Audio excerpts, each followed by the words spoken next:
Yep. I mean, yeah. All right. Let me tweet out that we're going live. I know it's kind of shocking.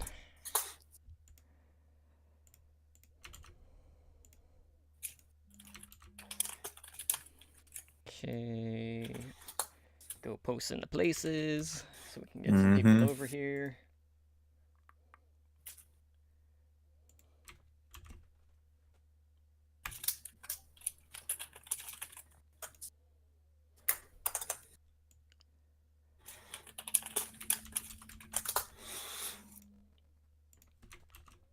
Shanghai have started to pick up quite a bit of momentum. They looked pretty good yesterday.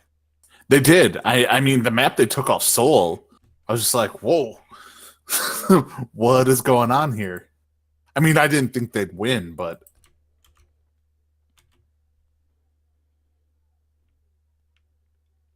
yeah, they've been looking better. Their comms are starting to get a bit more cleaner. I mean, Geggery's been playing out of her mind.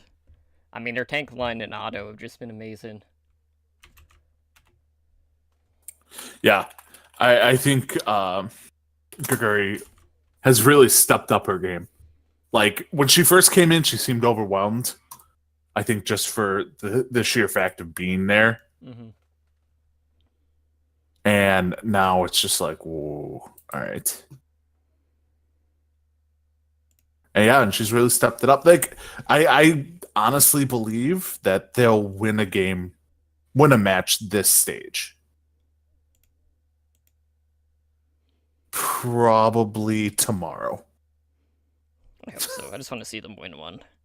Yeah, and then watch like the momentum carry them. Well, not only that, just see probably the biggest reaction we've ever seen out of that Blizzard arena when Shanghai wins a match. Right. But nobody wants to be that team that loses for the first time. Right. All right. I am good to go. All right. So if you're ready, we can get going. I am good to go. All right. Starting the sounder now.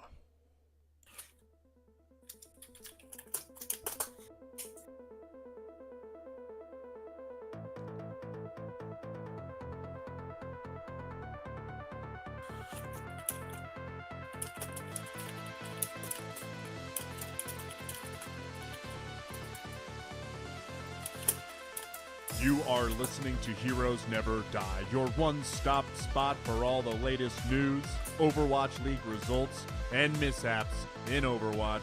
Here are your hosts, Totemly Drunk and Edinar. What is up, guys, and welcome to Heroes Never Die, your one-stop spot for all things Overwatch. I'm your host, Totemly Drunk, and tonight is episode 107.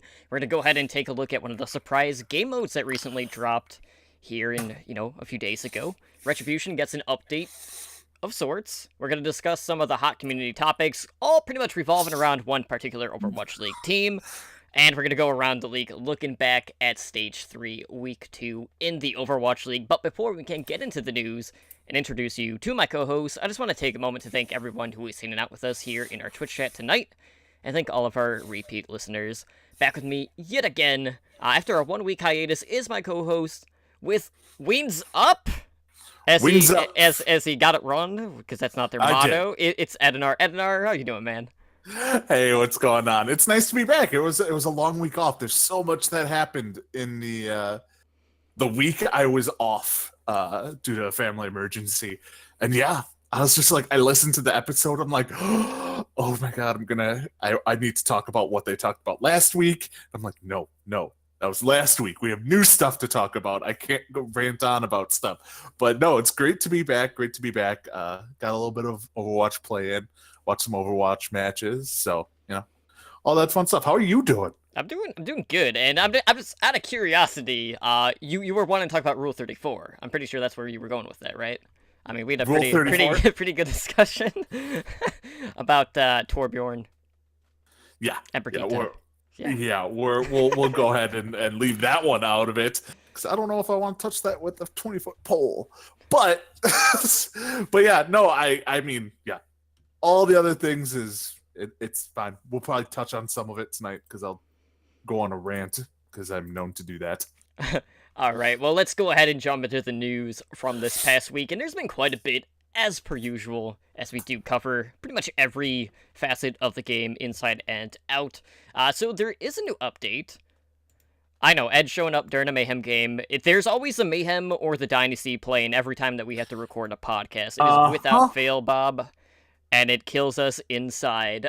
But as I was saying, we did have an update for Retribution. That's that new brawl for Overwatch Archives. And, that brawl kind of revolves around this mission where you're basically like clearing a path in order for a dropship to come pick up the Blackwatch crew. Now, if a player doesn't get on that ship and gets killed, that mission basically ends in a failure. So a loss for that entire team. Well, guys, fear not, because that dropship is now going to be leaving incapacitated players behind to complete the mission. So you don't have to worry about whatever Genji is overextending and just trying to, pad his stats even further before the mission is through. So you're now able to leave a man behind. I know that kind of goes against the saying, but, you can still come out with a W despite not having everyone on the ship. So as long as you have 3 people on the ship, you should be good to go.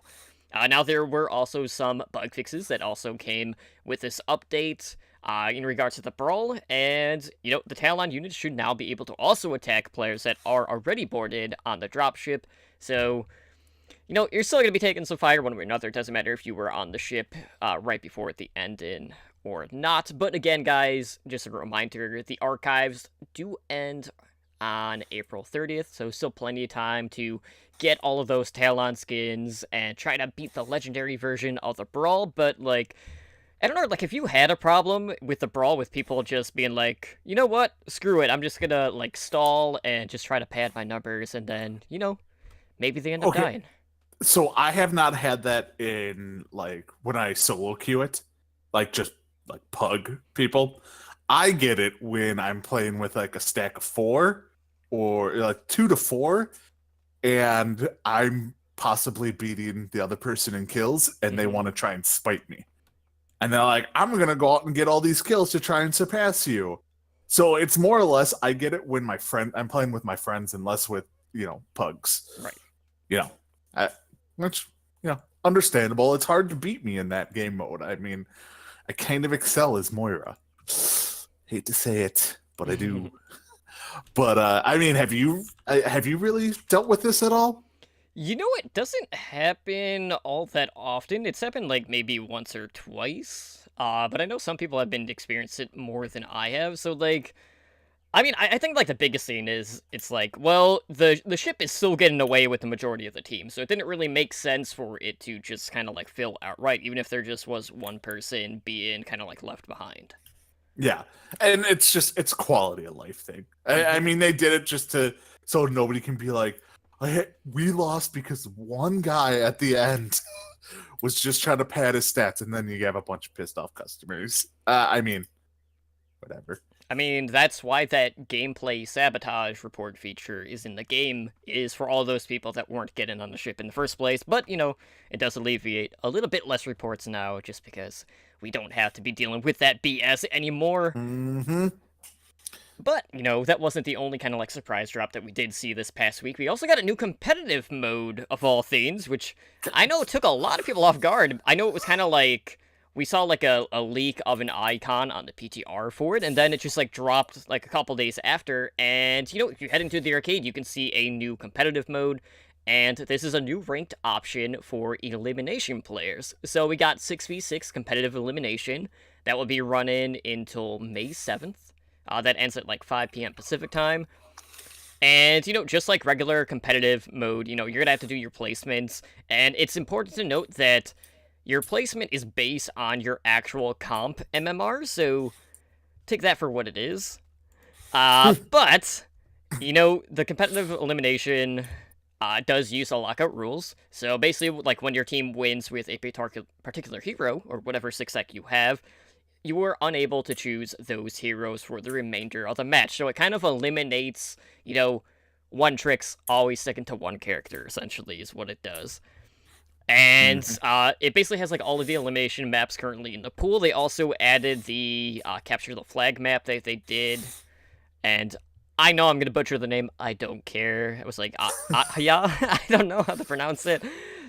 But, you know, it's nice to see, like, different maps being added to it, even if it wasn't traditionally, like, an elimination map overall. But, like, I'm so conflicted with this mode in particular. Yes, it is a way for people to just, you know, gain some additional comp points, but, like, I was hanging out in the End Boss's Twitch. I know he was streaming from another Twitch channel at the time, but he's a Masters player.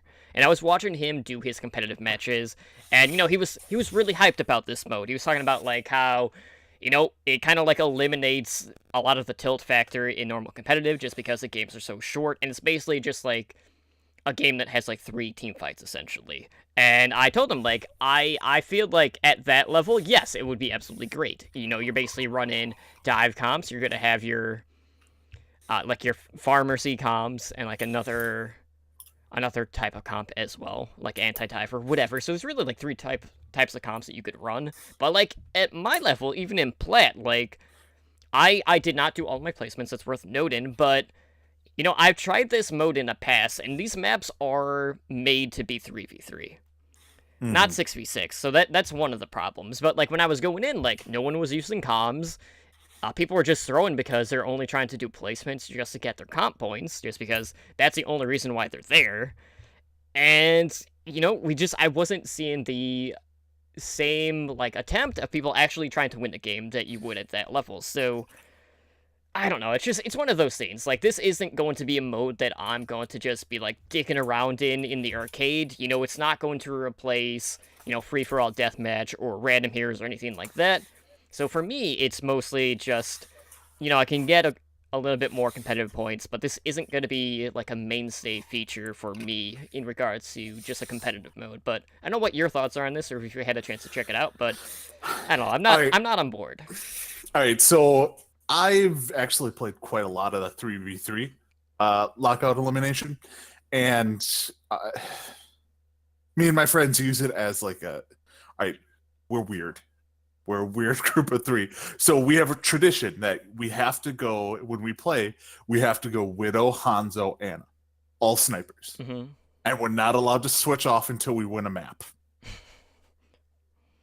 And if we have to play them on every map and lose 3-0, we lose 3-0. But we have to do it. So I actually have a lot of this. Now, as far as the 6v6 lockout elimination as competitive, I don't think it's ever going to be like stick around. It won't stick around because eventually people are going to be like, okay, we're going to run the shield turret comp, like you said, or the Pharmercy comp, or this comp, and it's just going to be the same like comps each time. Mm-hmm. It's just a matter of, oh, did we pick the right comp to counter this exact same comp? Like it'll be fun while it lasts. It's kind of like the Lucio Ball comp. People will get their placement matches done, and then that'd be it. It's nice that this is going to be running when there's no actual comp.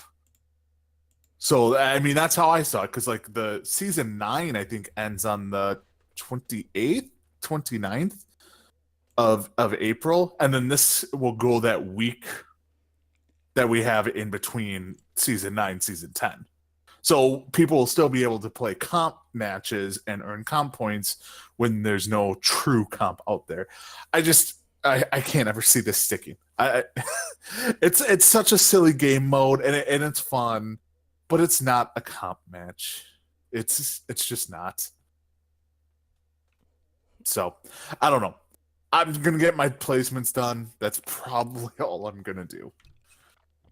Yeah, I know it's going to be the same for me, but, you know, guys, you know, we have to talk about a certain ability that we've talked about quite extensively, and we will have an update on this later when we talk about the PTR, but if you have logged into Overwatch lately, you might have noticed that there was a certain ability that did receive, like, a little bit of a buff. That being one of the most hated abilities in the game, which is soon going to be removed from the game, Scatter Arrow. So, they kind of like snuck this one in the Retribution event patch, and it wasn't in the notes, And it basically lowered the cooldown for Scatter Arrow from 10 seconds to 8 seconds. Now, this confused a lot of people just because, Hanzo is scheduled to undergo a rework later in the month. Spoilers, that was today. That is on the PTR right now. It went up like an hour and a half ago. We'll talk about that soon. And basically, the developer Jeff Goodman took to the forums, and he basically confirmed that that buff was accidental. He says that the team is looking at just leaving it just the way it is, just because, they were planning on releasing the next update fairly quickly anyway, which, they did. Mm-hmm. So, Hanzo's enjoy those last few scatter arrows while you can, because, it's going to be gone. It's going to be replaced by a new ability, which used to be called Rapid Shot, but it didn't actually go through with that naming on the PTR. But, I kind of, logged in, and I'm like, wait a minute. This isn't right. When the heck did this happen? And sure enough, it was with the event patch. Yeah, I mean, I had a friend text me. He's like, hey, so I know you do a podcast. Have you heard anything about it going from 10 to 8? I'm like, no. Why would they do that? That's like the stupidest thing I've ever heard. They already said they're getting rid of it. And then lo and behold, it's actually true and turned out to be an error. And obviously, they're not going to fix the error, because they're just going to, like you said, getting rid of it. So it's kind of like a last hurrah for crappy Hanzo mains to get out there and really use that scatter arrow to not aim at people and kill them. That just can kill random people 2 seconds quicker. It's basically what it's for. So, I mean, enjoy it while you can. That's all I have to say. Yeah, I've not hopped on the PTR yet, but I know you did with Spider earlier, but we'll talk about that in minutes. We do have to talk about Retribution in another fashion, though, because there was actually a Korean hacker that was able to play one of the event mobs in competitive, so this is really, really interesting. So, hacking is nothing new when it comes to Overwatch, let alone gaming. I mean, hacking has been around since gaming started. I mean, let's be real. Mm-hmm. And this hacker was actually able to play the Heavy Assault from Talon, from the Retribution Brawl. And what was interesting about this is, despite, we got a point of view from one of the streamers, Alpha, and this person that was on his team actually was showing up with a red outline as if he was an enemy, despite being a friendly in this case. But really, we didn't get to see, a point of view from the hacker, obviously, but, it looked pretty badass being in there. So, my question to you, Edinar, do you think that there's a chance that we could see a Talon hero for Hero 28? Is that something that you would like to see? I mean, I think we're going to get a Talon hero, either 28 or 29, depending. We're going to get another, what many consider, bad guy characters in the game. I don't think it's going to be one of the three that we saw, because we already have the sniper, the assassin. I don't know how you would ever implement that into the game and it be even remotely playable or balanced. But, I mean, it's interesting. I wish I would have been on the other team just to be like, wait a second. How do you counter this?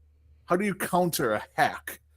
But, I mean, the tank is probably the most playable actual character out of the three. I mean, in my mind, I think the tank would be the most playable, but it's so close to a Reinhardt without the shield. It's a mix between Reinhardt and Orisa. It's got that rapid fire, it's got the charge, it just has no shield in front of it. Mm-hmm. So I don't know how effective of a tank it's going to be without either getting a shield or some other ability, which Lord only knows what they could throw in there for the tank to do. Because, I mean... They've got some pretty screwed up ideas out there, aka Scatter Arrow, that made it into the game. So, I mean, they could do anything along the lines of, rocket jumps for a tank. I don't know, a flamethrower, something of that nature. But I think we will get a Talon tank or a Talon defense character, either this neast hero or the hero after. All I know is, that Heavy Assault, if it was a character, would be an even bigger ult battery compared to, Hog and Orisa, just based on the size of that model. Tracer would go to town on charging her ult on that character. Well, Kind of speaking of Tracer, we did have some balance changers that hit the PTR today. As I mentioned, it was like an hour and a half before we actually went live for the podcast tonight. So, this one does include that Hanzo rework that we've kind of alluded to in the past. And, just quickly to go through the patch notes, there is the new escort map that is Rialto. So, that is home to the Talon agent Antonio Bartolotti. And that's his estate and, the backdrop of where the Venice incident happened. So, tying in with Retribution. So that's going to be added to, the normal map pool after the event. Looking at balance changes, though, there's actually quite a bit on here. So Genji's deflect hitbox size has been reduced. But really, the Hanzo rework is one of the highlights of this. So for Hanzo, his Stormbow projectile speed has been increased from 85 to 100. His Sonic Arrow cooldown was decreased from 20 seconds to 12 seconds, with the duration decreased from 10 seconds to 6 seconds, and then he also decreased the radius from 10 meters to 7 meters. They gave him a new ability called Lunge, which lets him jump while in the air to, leap horizontally, so a little bit more movement.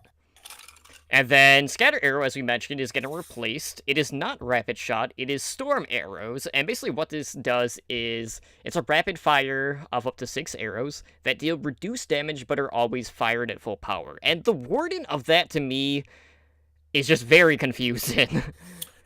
It was very... All right, so I went on PTR, like you said before, and I tested out. I actually got into... a map, a 6v6 on Rialto, and I loaded first and I insta-locked Hanzo, of course.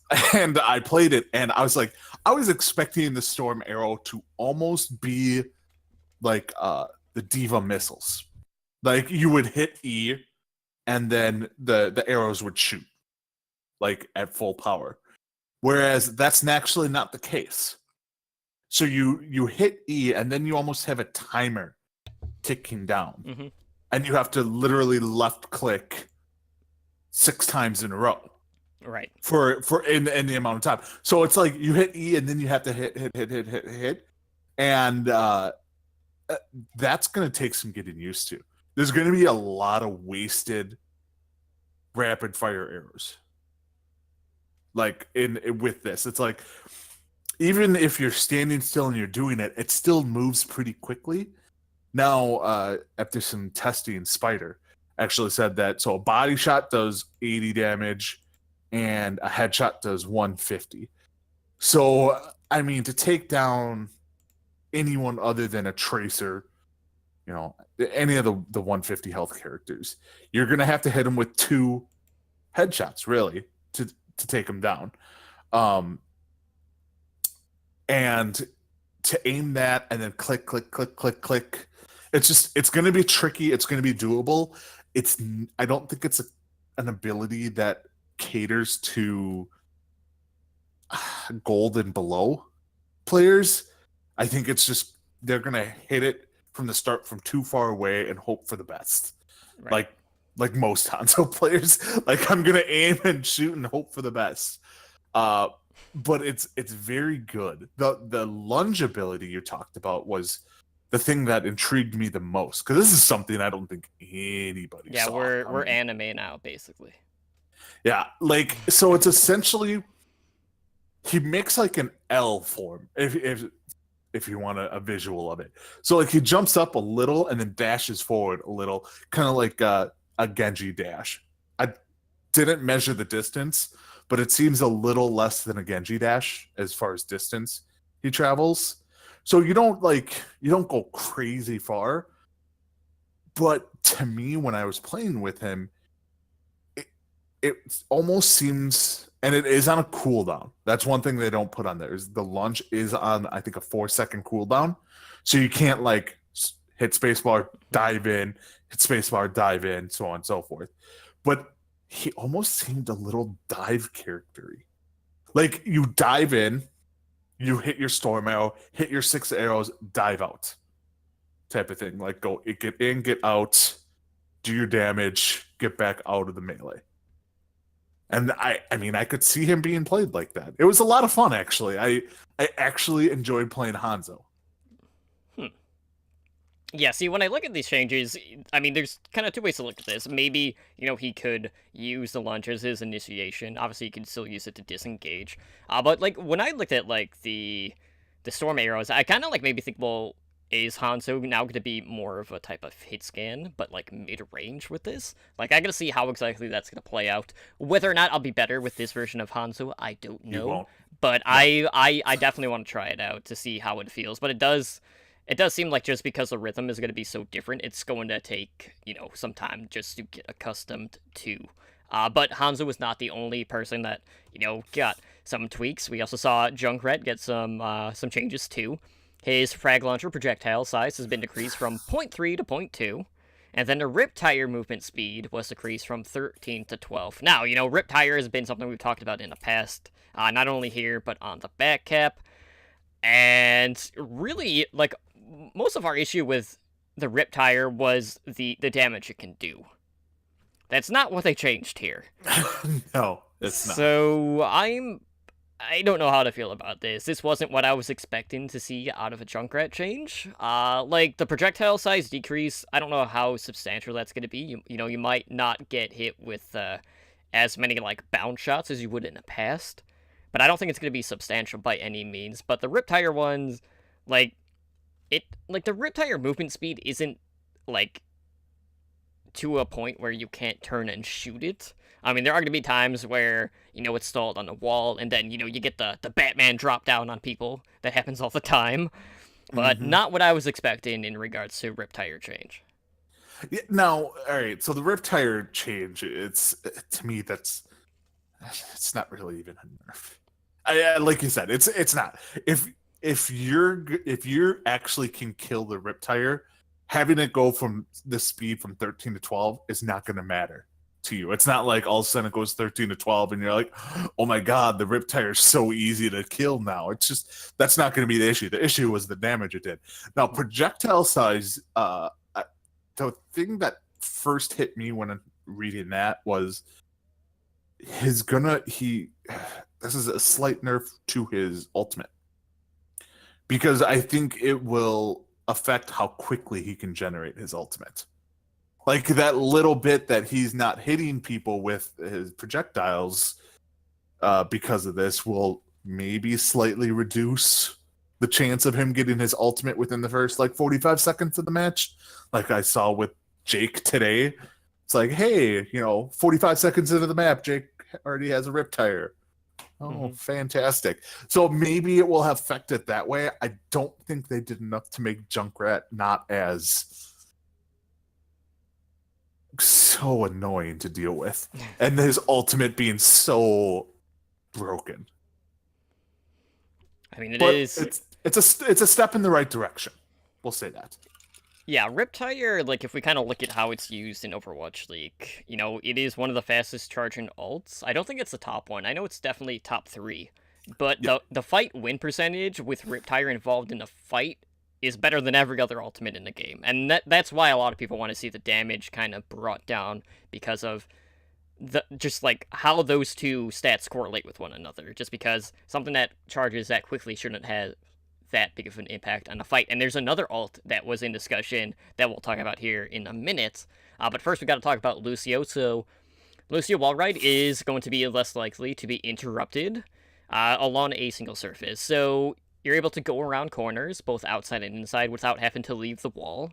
You're also able to land back on the same ult after leaping away, provided that leap takes him, far enough away from the jumping off point. And then his sound wave, that is his alt fire, or his boop, is no longer going to consume ammo. So, I don't think that was like a make it or break it type change for Lucio. I don't even know how much ammo that even consumed to begin with. But you don't really see a lot of Lucio just constantly hitting that left click, right after the boop anyway. So I don't know. Yeah, I mean a lot of this stuff is kind of quality of life changes. Yeah, I mean the sound wave, thing is a little bit better. But the wall riding stuff, that is purely QOL. It's nice for Lucio mains. I mean, honestly, if you're spending the majority of your time wall riding, you're probably not playing Lucio right.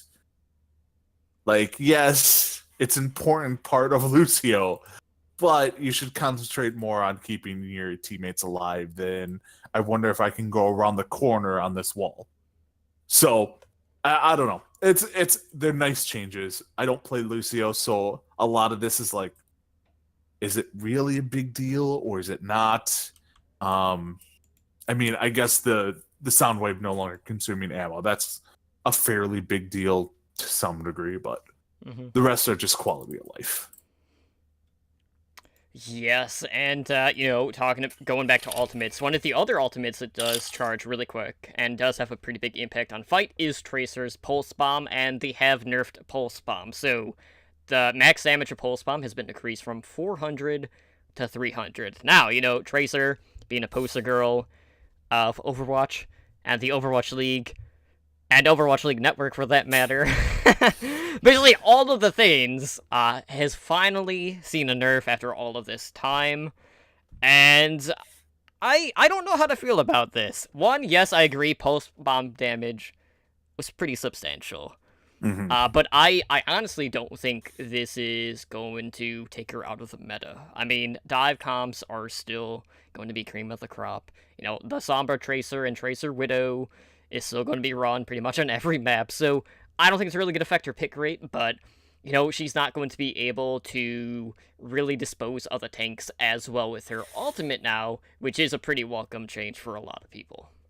Yeah, no, so reading about this, all right, like you said, this is the first change to Tracer, period, since the game has gone live, and I think they need to do more, and maybe the nerf to Tracer, the true nerf to Tracer comes with, Brigitte coming out in, a little while in comp. But the thing that a lot of people aren't forgetting, like, I'm a tank, so this is awesome for me as a tank. A couple of other things, though, that she cannot kill now is she cannot kill a Bastion and turret form. And she cannot kill the shield generator or a teleport. Now, okay, since you brought that up, that's really not anything that we really see all that often, so... It isn't, like, in a higher end, but, I mean, it's one of those things where now you take away Tracer, who's a very pick character, and be like, hey, I'm Bastion. Now Tracer can't, pulse bomb me and kill me right away. Does that increase viability at all? Or, something like that. Because Tracer is definitely one of those characters that is super annoying if you ever play Bastion or something like that. And when you do have a shield generator, because we know we're getting a Symmetra rework. They've said drastic, Symmetra rework. When we do get that to happen, this takes Tracer out of the let's go kill the shield generator or teleporter, if that's still even a thing. Let's go take that out, because she was the one who could really get back there and take it out. And now she's not able to do that, at least not with just her pulse bomb. Like, she can pulse bomb, recoil, and then, fire. But at that point, you're probably getting attacked too. So that's something else to consider. Now, as a Orisa and Winston and Reinhardt player, this is amazing. The amount of times I've been pulse bombed and been like, oh, I'm down, and I'm dead. All right, never mind. So I love this change. I think Tracer needed more of a nerf, but this is, again, kind of like the Junkrat changes. It's a start. Like, it's a start. Let's take it one step further. I think with Tracer, though, like, the best thing to tweak is Pulse Bomb, whether it is the ult charge or just the damage. Now, that being said, if we kind of look back at the history of Overwatch, this is only the second time ever that there has been any sort of change with Tracer. Now, back in beta days, Tracer actually had 200 health. She does not have 200 health. I remember that, and that was horrible. The only other change that Tracer has seen since the game came out was something that was universal, and that was when they had changed the ult charge for basically every hero in the game. And that was it. So this is, like, really her first change in the lifespan of Overwatch since it's been launched. So just keep that in mind as the poster girl of the game in itself. So, a lot of people were wanting to see some change, and I think that looking at the ult is probably the best way to do that. I don't think you really want to mess with like the clip size or gun damage or anything like that, just because that will kind of like lower the skill cap involved when it comes to like one clips and things like that. So, as a Tracer player, I'm definitely going to have to see how this is working out, but, it will feel better for tank players knowing that, well, I can actually survive this now since, they're basically farming the ult off of me anyway. So being able to actually survive the pulse bomb is going to be pretty good for them. Now, like, one thing I will say is, like, like a Tracer player, like, one thing I've noticed is a Tracer player who is higher up, you're talking, Plat, Grandmaster, higher up.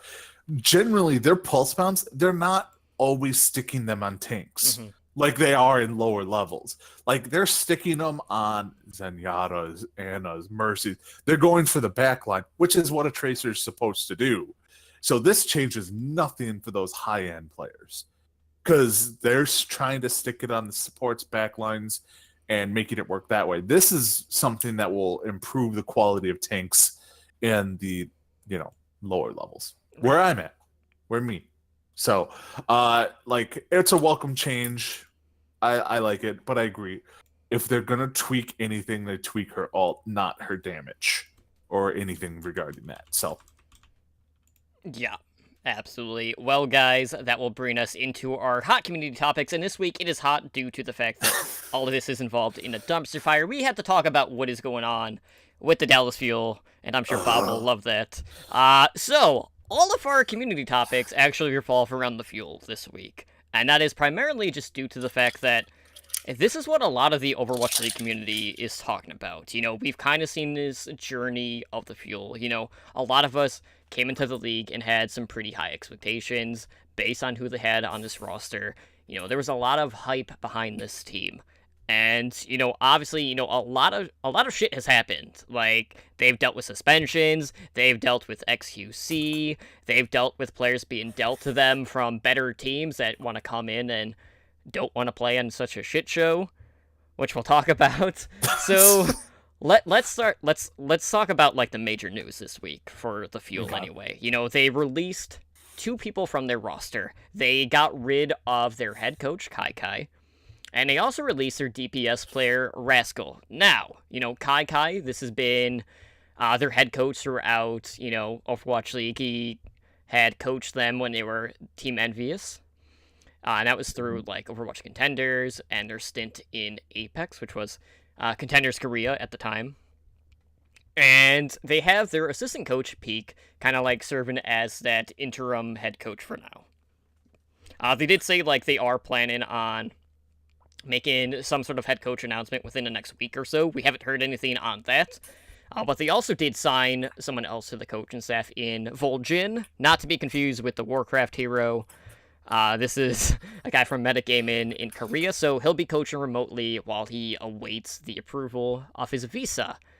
Now, Rascal, this was a player that got transferred from the London Spitfire, didn't really have any say in the matter, so, he went from the Spitfire to the Fuel, which is pretty drastic when you consider how good the Spitfire have done throughout, the season. They've won Stage 1, made it to the playoffs in Stage 2. And, we got to see him play throughout Stage 2 for the Fuel. He appeared a couple times. I think it was like 2 matches for Stage 3. And Hastro, who is the CEO of Dallas Fuel, sent out a statement about, a tweet statement about Rascal. And I want to read this statement. And I want to get your thoughts on how you took this. Because when I read this, I was like, there's so many different ways you can kind of take this. So, Hastro said, "We had hoped that Rascal could add flexibility to our DPS lineup on the team this season. Unfortunately, his commitment to the team did not meet our expectations, and his unwillingness to communicate with the team while playing in recent matches became a large distraction." So, Ednar, I want to get your thoughts on this. What did you make of the situation when it comes to Rascal and the, quote, lack of communication? I'm going to do air quotes because you can take that so many different ways. Okay, so first thing that popped. My name is Bus, because you're about to get hit by it. Like, all right, when they released it, they knew what they were. Yes, there's a communication issue. We all knew it. I mean, other Korean players have talked about how hard it is for a Korean talking player to come into a primarily English speaking team, and the different work ethic of it. Dallas was basically saying, "Hey, this is Rascal's fault. He's getting released." That is how I read it, and they handled it poorly.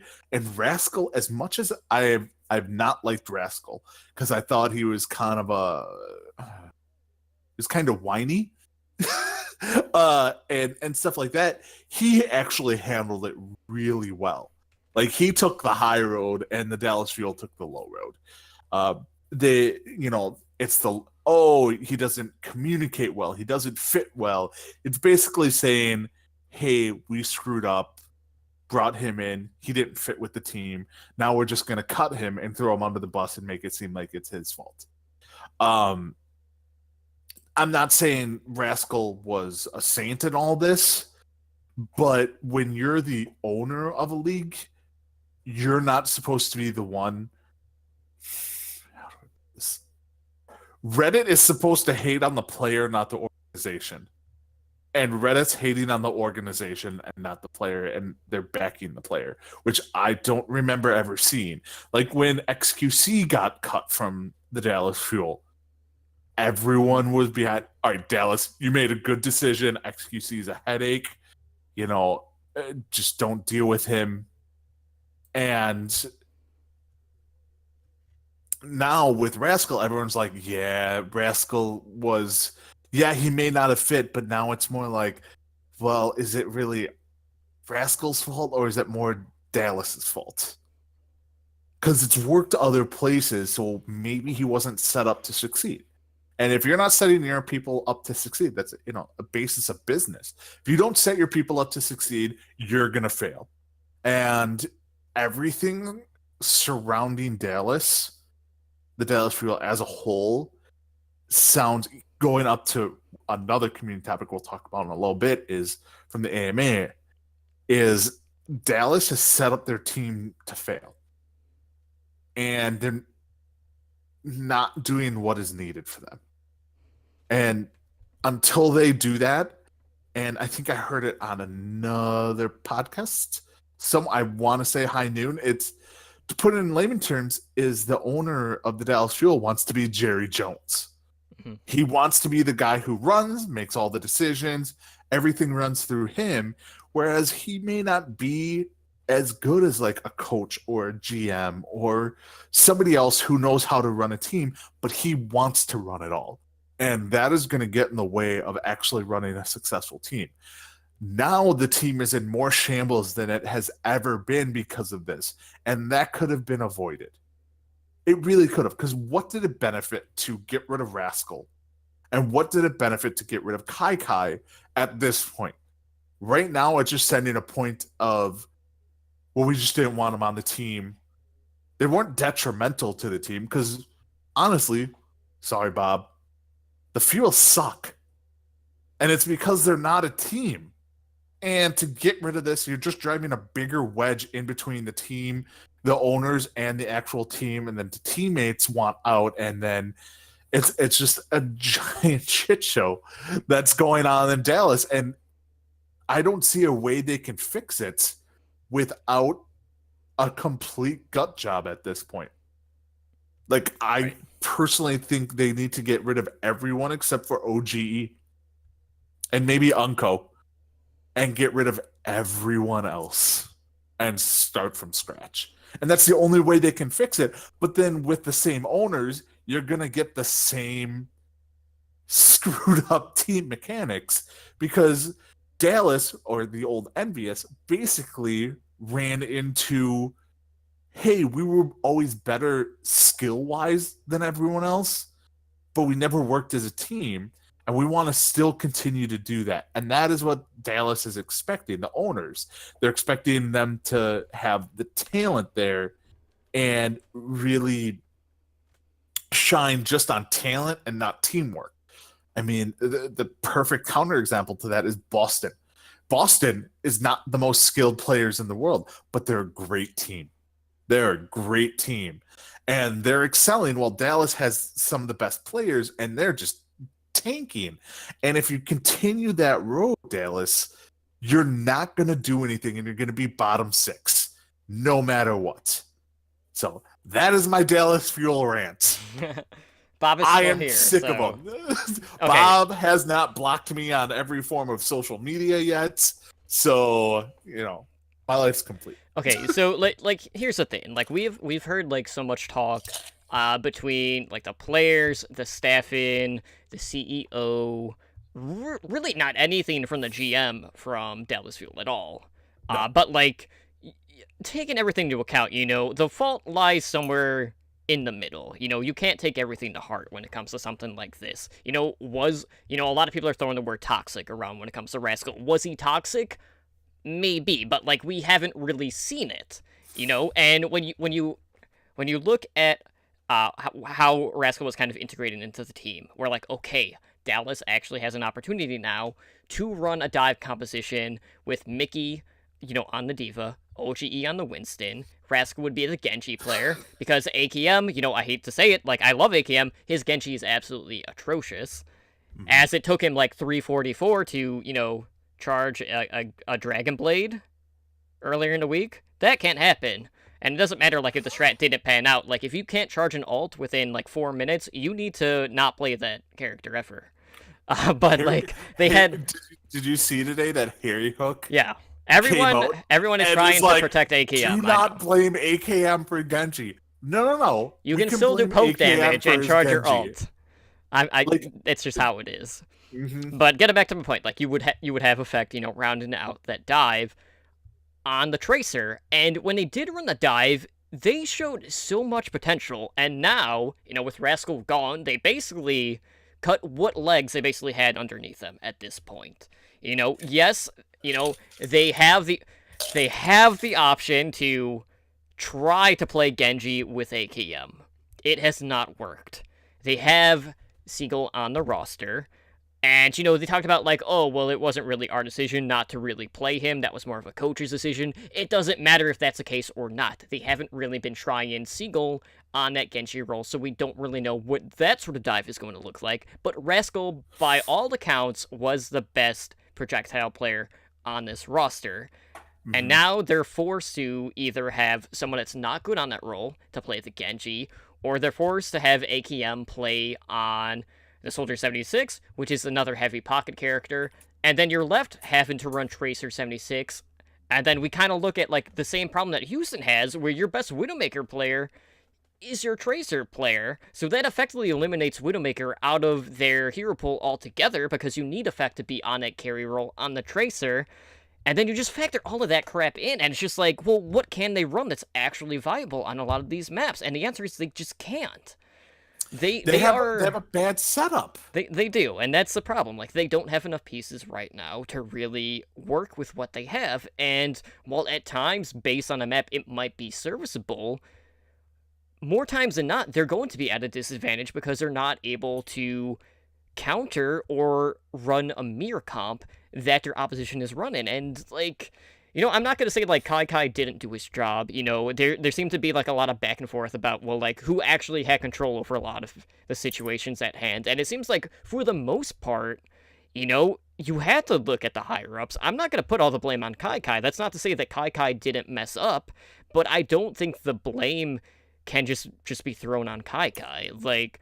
I feel like him as a coach, he did all right. I think he would do better as, like, a player's coach. Maybe someone that's more in that assistant-type role to have a bit more one-on-one time. But I just feel like so much of this decision-making was coming down to people that were above him. And then it all just kind of, like, went to shambles. And it's gotten to the point now where, after this news dropped, Effects sent out a tweet. And I'm going to read the tweet. And this is just going to show you, like, this was in the heat of the moment. This was how Effect reacted to this news. And this will just kind of show you, like, how bad things have gotten. So Effect tweeted out. This is a translation because they did write it in Korean. He says, I'm not going to do stupid things like trust in someone and wait in helplessly. It's either I leave or the team changes. One of the two. Until that result comes, I will not be using social media. I'm going to delete everything. Now, with everything that's been going on, it's pretty obvious. Like, Effect is not thrilled with these recent developments. And this, I'm not going to say, like, this is going to be the final wake-up call. No, like, they have had multiple wake-up calls. But, like, if this doesn't open up their eyes, like, I don't know what else they're going to do. Like, Effect is the one player on this roster that you absolutely do not want to lose. This is a player that has that winning mentality. And, yeah, you can talk about, like, well, sometimes he practices a lot or just doesn't go with his team because he wants to practice during halftime and whatnot, because we have seen that at times. But Effect is always the type of player that is going to do everything within his capabilities to win the game. Whether that is putting in scrim time or practice time during halftime, or trying to queue with more teammates to help build more cohesion. Because, like, from like a fan perspective, it just seems like Effect is putting in the effort, whereas a lot of the other players on this roster are more worried about streaming. Like, I hate to say that, but, like, you have Seagull. Like, Seagull, like, basically threw away such a promising, like, stream career. Like, he was set for life, basically. He didn't have to come to the Overwatch League. But he did anyway, because he thought he could win with the Fuel. And the Fuel completely shit the bed. There's no other way to put it. And, Seagull's been very vocal about, how the team has been. He wanted a trade option. He didn't get one because Dallas Fuel were asking for, a pretty steep price. We don't know what that price was, but, he didn't get any offers. And then you also have Taimu, who's also been very vocal as well. So that's potentially 3 of your DPS players / flex tanks, or flex just in general, depending on how you want to look at it, depending on where you're going to field them, that are wanting to be off of this roster. So, like, what option are you left with? Like, we're going to be entering Season 2, and then the Dallas Fuel that started, which was the majority of the core of Envious, is not going to be the Dallas Fuel. Like, Envious has been dead for a long time this season. They decided to bench Coco for whatever reason. Taimu was very hit or miss being on the hit scan, and we've seen how streaky that role has been, so, when he wasn't feeling it, I don't blame them for not playing him.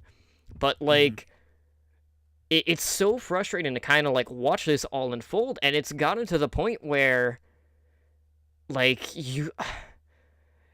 like, we've all seen, like, Shanghai's story develop, basically. We see the potential there, but at this point, it's like, you feel a lot worse for Dallas than you ever did for Shanghai, despite all of their struggles as well. So, I'm so torn. Like, I want to see Dallas succeed, but they don't have the tools to do so right now. And part of the blame has to go to the CEO.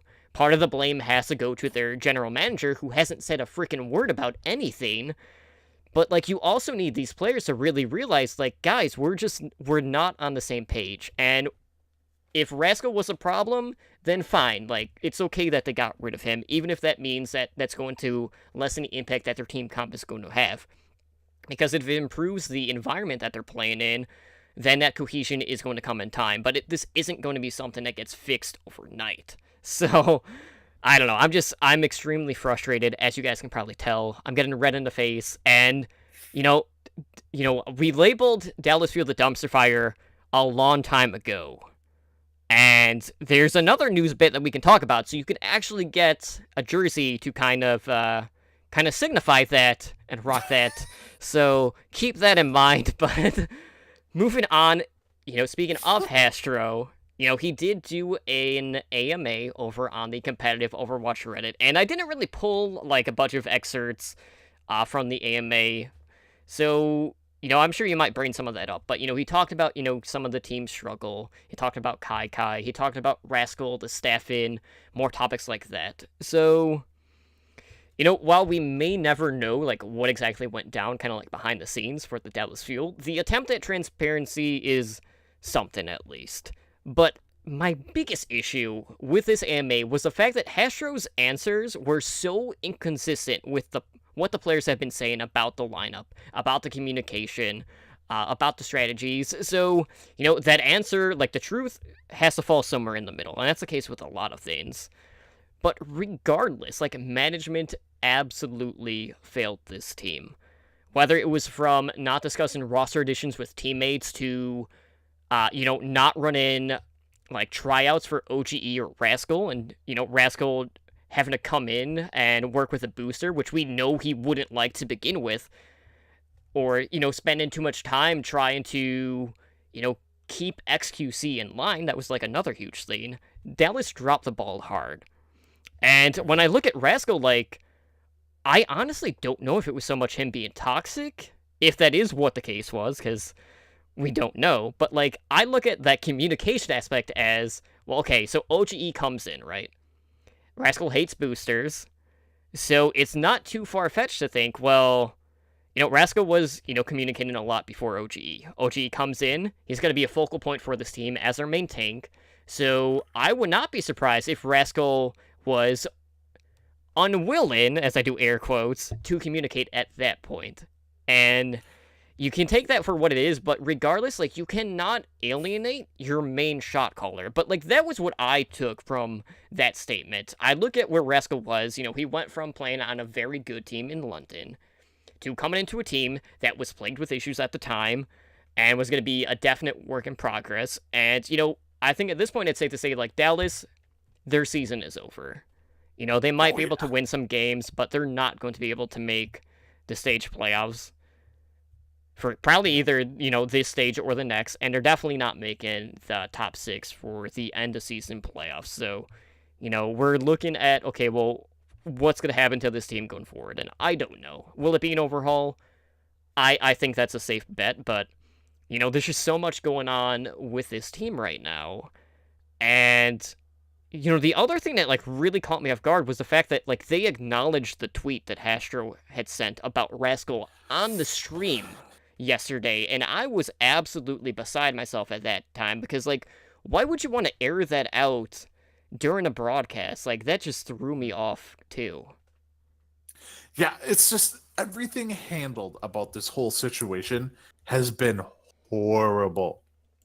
From start to finish, it's just like, you guys need to hire a PR firm to come in and punch you all in the face and be like, you guys suck at this. Because no matter what they did, they're like, oh, we're trying to be transparent. We're trying to do this. None of it worked. And you just made things worse. Like, all you did was screw things up even more. And every time words came out of your mouth, everyone's either like, okay, well, that's a lie. Or B, oh my God, I can't believe you said that. Like, it's just a nightmare. It's a nightmare. It's nothing can be done until, one, they get a coach in there who can handle the players, and they need a super strong. They need the Bill Belichick of coaches to come in there and be like, no, listen here, you prima donnas. This is how it's gonna be. If you don't like it, there's the door. Don't let it hit you on the ass on the way out. And if they don't have that, then the players are just going to keep continuing to do what they do, and everything's going to stay the same for the future, and they're going to suck. They need a coach to come in and a GM there to be like, okay, this is what we need to do. This needs to happen. And then they need to hire a PR coach for their players if they actually keep the players they have. They need to come in, bring someone in to, like, be like, okay, now I get all these guys are super young, but they need to be taught common sense. And a lot of them don't have common sense. As weird as it sounds to say that,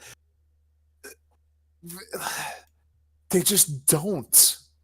Like, I mean, all the stuff that happened with Rascal and AKM. AKM, I'm sorry, AKM needs to be off that team. Like, I think AKM is one of the, from what I've seen, is AKM is one of the biggest, well, shit talkers on the team about his actual, like, the players on the field. It runs in the family. Yeah, get rid of him. Send him to the mayhem. for Logix, because Logic isn't going to be playing anymore because they got Saya player, sorry, and send them there for Logix. Bring Logix in. Then you have somebody who's established, who can do things and isn't a drama queen. And you need to get them off. Taimu, I love Taimu. Taimu is probably the reason I got into competitive Overwatch. He probably needs to get let go too. Like, get rid of the problem children and things will start to help out. Effect, I think Effect is not so much of a problem child as more of he's annoyed. And this is what they need a coach, GM, owner to do, is get together and deal with all this as the leaders of the organization. And the stuff that Hastro was saying in his AMA was just like, yes, it was transparent, but it was either, all right, we're going to just give you the company line, or it was offensive to his team. Like, Hastro did himself no favors. He did nothing to, quelch any of the rumors or thoughts of the Dallas Fuel being in peril by doing this AMA. He only hurt himself and the team by doing this. And, I mean, when they hire a PR person, first person you got to give the lessons to is the owner of the company, and that's not a good sign. So, the Dallas Kardashians, DK. Yeah, but moving on, guys. Like, let's go ahead and talk about the news around the league outside of DF. So, as I kind of alluded to this earlier, but there's actually customizable Overwatch League jerseys now available through Into the AM, and you can now add your name or your battle tag on the back of your team's home and away jersey. So the custom jerseys from Into the AM are $100. So that's $30 more than the official player jerseys. So, you can pick your gamer tag, you can put on your number 0 through 99. But, there are some limitations to what you can put on there. Obviously, you can't put any Overwatch League player names, you can't put profanity, defamation. But what you can do, guys, is you can get your Dumpster Fire Fuel jersey, you can get your Winless Org Shock jersey to, kind of go back to the NRG meme because they were terrible and a meme team and they're never going to win. But, side tangent, they did a partnership with UC Berkeley, which is California. That was a team that won back-to-back collegiate championships. So who knows? Maybe if the Shock and Energy and UC Berkeley all decide to scrim one another, and they bring UC Berkeley guys in, maybe they'll have a legit chance at actually doing something. Outside of Dante, because Dante is really the only hope for this team. But you can also get your Soulmates Dynasty jersey, which we were talking about, and you had a great idea when it comes to this. It has to happen. Like, if you and Slambo do not do this at BlizzCon, I am ashamed to know you guys. So if you didn't know, Totem and Slambo are #Soulmates. Mm-hmm. So they need to get. Have you ever seen the picture of that old couple of All right, so there's an old couple where the guy is wearing a shirt with an arrow that says "I'm with Jan," and his wife is wearing a shirt named Jan. That's what I want them to do. So Totem will wear a Soul jersey with Soul on the back, and then Slambo will be mates. And then they have to walk side by side next to each other throughout all of BlizzCon. Mm-hmm. We need to make this happen. But yeah, like looking back at some of the meme ones, I was like, do I really want to spend $100 on a joke? I would. I mean, I'm not going to lie. I would totally do this. So who was, all right, I cannot remember who it was, but what team was forever second? Before, I think it was like in... That was Reunited. It was Reunited. Reunited, okay. United, Reunited. Whatever. They United, they took so many. And then it went from Reunited because they disbanded, and then it went to Runaway, which is another team that Slambo and I are big fans of. They're the ones that are always rocking the pink sweaters. But that's another team that's really been kind of like taking over the mantra, if you will. Like, I couldn't remember if they were signed as a team, because then you could just get one of their jerseys and put on the back forever second. Right. But that just reminded me, you could get for Spider is a Dallas jersey forever third. Yeah? No? Delafield Forever. That's going to be too long. I think you can only have 10 letters. You could just have an FEVR third. See? I mean, that would work. Spider, make it happen. He needs to. All right, well, moving on, guys. There was an interview that was from Nate Nancer, the Overwatch League commissioner. He sat down with the Daily Mail. I'm not even a fan of that, so I don't even know why we're talking about this. But they did talk a little bit about the league's expansion. So Bobby Kotick had actually gave a speech on esports at the European Club Association General Assembly in Rome. Basically, this is like where all of the European football clubs, that is soccer for all of you Americans, that's where all the football clubs come together. So they're basically like looking to focus on France, Germany, Spain, and Italy. Those are the big four. Mm-hmm. They talked about how, the current Overwatch League schedule is just not good for people in Europe or Asia. Because, the games are broadcasted really late. So, they'll be looking to kind of rectify that to the best of their ability in Season 2. They also made note of, Brazil being an interesting market. But no decision has been made about, when Overwatch League teams are going to be playing at home arenas or stadiums. And Nancer says, if it doesn't happen in Season 2, it'll happen very quickly after that. So, it still looks like at this point we are waiting for Season 3 and some of those deals to come through before we actually see some home stadiums. But I want to get your thoughts. We kind of talked about the expansion in the past when they kind of threw out the number of 28 teams was their lofty goal. So if we're looking at Europe, France, Germany, Spain, and Italy are all pretty big. Are there any other areas in that continent that you would like to see them, pursue a team in? Sweden. Just Sweden. They need a team in Sweden. I mean, the majority, there's so many pro players from Sweden out there. They need to have a team up there. And they're fairly big in the esports scene up there. I mean, they need to. I think they need to have 4 to 5 more teams in Europe and then another 3 to 4 teams over in Asia. Brazil, you're not getting a team. Sorry. Maybe not until Season 3. I think they will eventually. That is a pretty big market. I'm looking at it more for, all right, so when the teams do move back to their home cities, I mean, it's best to have them, you have to work the schedule. Mm-hmm. So, let's say Houston Outlaw goes to London. Well, then they play London, then they play France, then they play, Sweden, Germany, Italy, all at the same time. And then they come back to the United States or they go over to Asia. You have to kind of group it together just for the sake of destroying the players.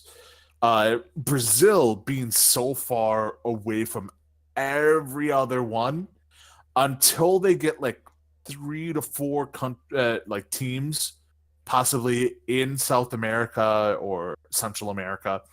I wouldn't rule out of Mexico City, something like that. Until they get some south of here, I don't think they're going to get a Brazil one because they're such an outlier that just the travel logistics of doing it is a nightmare. And I don't think they want to put any teams through that. That's a fair point. But looking back at Europe, we have to bring up Poland. I mean, Katowice has arguably probably the biggest esports scene in Europe. Why that isn't, one of the 4 focuses, I don't know. But speaking of Poland, because this did also kind of drop here recently, the NA and EU Contenders LAN is going to be played in Poland. Now, they haven't officially announced it. It did kind of there was a slip of the tongue on the broadcast for NA playoffs in the quarterfinals where they kind of said that, and then some of the Academy teams tweeted about it, but we don't have, a date set for that. But they are going to be playing in Poland. I would assume it's going to be in Katowice, so I'm looking forward to that. And just, seeing some of the players play on LAN as well. But, obviously the expansion, we don't know how many teams we're going to get. Who knows if we'll get a Chicago team. I hope so. But it seems like so much of this is going to be, they want to expand in Europe and get some more friendly schedules with that. And, there's so many things that you kind of have to factor in. Well, are they going to, split it where, 2 of the days are more NA-friendly and 2 of the other, days are EU-friendly? Are they going to alternate? I don't know how they're going to do it. But, I definitely agree, like, Europe and Asia are getting the shaft right now. They don't really have the teams. They don't really have the good schedule, because a lot of people are having to, wake up at, like, 3, 4 o'clock in the morning just to catch the games live. But, like, that's kind of, like, been the same case for me when I want to watch, Contenders Korea, because it starts at, like, 5 in the morning Central Time. So I, too, go through this. It's not just one-sided. But I feel you go through it a little less. this is true. Just a little less. Well, I mean, there's also not Contenders Korea 4 days a week either, so, there is also that. But anyways, speaking of the league, we had talked about the All Access Pass in the past, and they're actually, like, sweetening the pot just a little bit more, because they are adding some more Overwatch skins in May. So, what they're doing is they're going to be giving away 12 free Overwatch skins. These are going to be basically like an exclusive away pack. You're going to get one away skin for each Overwatch League team. So for Boston Uprising, you're going to get a D.Va away skin. The Dynasty will get Ana. Dragons will get Zarya. Spitfire, Genji, Fuel Sombra. Shock, Lucio, Mayhem, Widowmaker. Valiant, Orisa. Gladiators, Winston. Fusion, Reinhardt. Excelsior, Zenyatta. And Outlaws, Junkrat. So, 12 skins in all. We talked about, like, the base price point for this was $30 for the pass. $20 if you had Twitch Prime. And we know how much the skins cost in-game, it's basically, like, what, $5? Something like that? Yeah. You're Something in a like that. huge amount of value, really, just across the board when you factor in the other skins that you're already getting from the All Access Pass. So you're really getting, like, 15 skins for, basically $2 a pop. It's a pretty big discount over the normal price point overall. But, like, I'm happy to see, like, we're getting some away skins. So does that mean they're going to open up all the other away skins in the near future? I don't know, but, like, there's definitely a ton of money to be made on the Overwatch League skins as a whole, both with just the home skins and the away skins. So I'm excited to get some more skins regardless, just because, like, I'd like having some different looks, even if it's for a character that I'm not going to play. Like, I love the Dynasty. I am absolutely atrocious at Ana, so I don't know if I'll use that, Ryu skin at all, but, it is nice to have, because it makes me, like, maybe it's gonna factor in, like, okay, maybe I'm not gonna buy that one specifically for the home one for that team, so I still have, like, a collection of all of the heroes, just not all of the skins of one type, Yeah, and the nice thing they did is, and this was smart of them, is, alright, they don't look as cool as, because they're mainly white with the skins. But they still look cool. But the smart thing they did is they kind of tied it with the quote unquote star of the team. So, like, when you talk about the Seoul Dynasty, Ryu Jae-hong, the star, he's known for his Ana, even though we don't have him play Ana. Shanghai, Gregory, known for her Zarya play. Even though it's not good for the map pool. Exactly. Right now. They have her on Zarya. New York Excelsior, Jonak, you get the Zenyatta. Weird for Houston Outlaws, you get the Jake Rat skin. Like, Shock. it was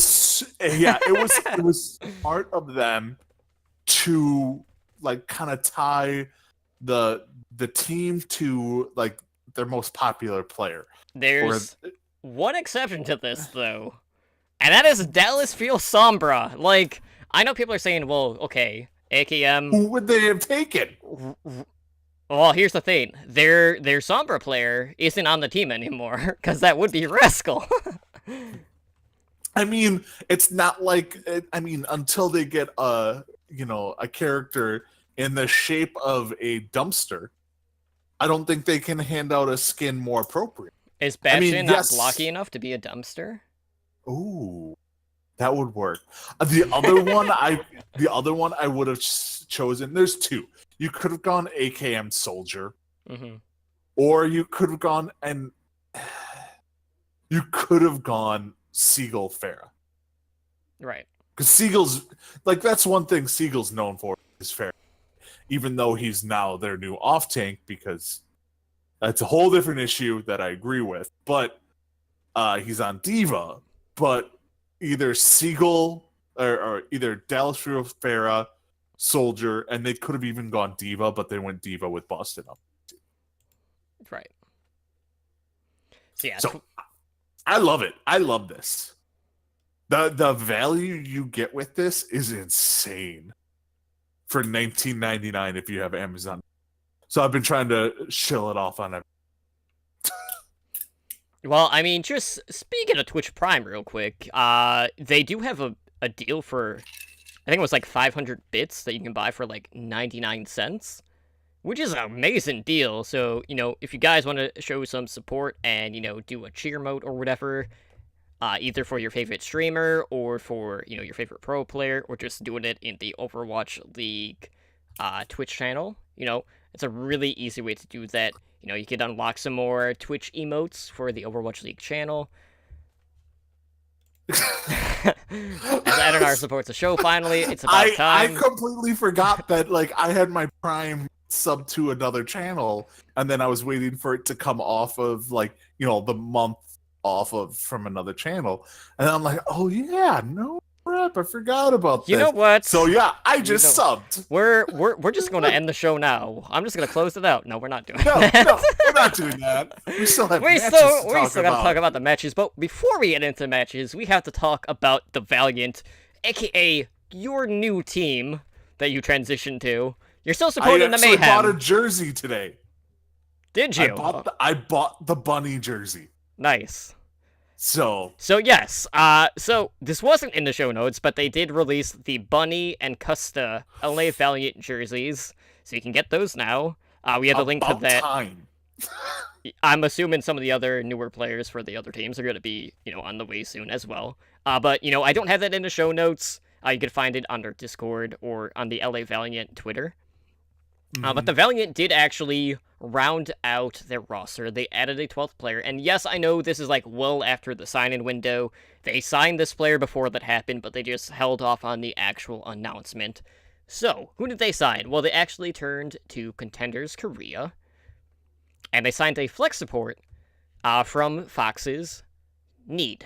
So, Need is going to be undergoing an ID change for the Overwatch League. He'll be now known as Izayaki, and this is a player that is a Zenyatta and a player. He's primarily known for his Zenyatta, and this is another one of those players that is a Fragger Zenyatta. I'm not going to say he's Jonak level. He's not. He might be more in line with, Boombox, I would say, but, when I've watched Contenders, across regions, I would say he's definitely within my top 3. Just overall. I think Alarm's definitely probably the best one right now. I don't know who I'd put in the second spot, but he is very good. But with this addition, guys, that gives the Valiant their 4 supports. They got 4 DPS. They got 2 main tanks, 2 flex tanks, so, we can go back to internal scrims for this team, maybe see the return of the sister team. I don't know. With all this transparency with the Valiant that's been going on, I don't know if they're going to actually stick with the sister team outside of just scrim purposes. But, that's another piece to add to their pool. So, I'm excited to see how they integrate him into the lineup. But, we talked about the strength of having a full roster. And, hopefully this go around, it will work out better for the Valiant, which, if you've been paying attention, at least so far in Stage 3, they've looked pretty good. So, any extra strength and backup that they can get is going to help them in the long run, and this is definitely a team that is on the rise. But have you seen any of Need's play at all, or are you coming kind of blind? I saw once they signed him, I looked at a few of the clips, and I like his Zenyatta play. He could work well, and I guess I'll talk about this a little bit when we get into. No, I'll talk about this now because I was thinking more future episodes. But I firmly believe that we're headed towards a 3 support meta. Right.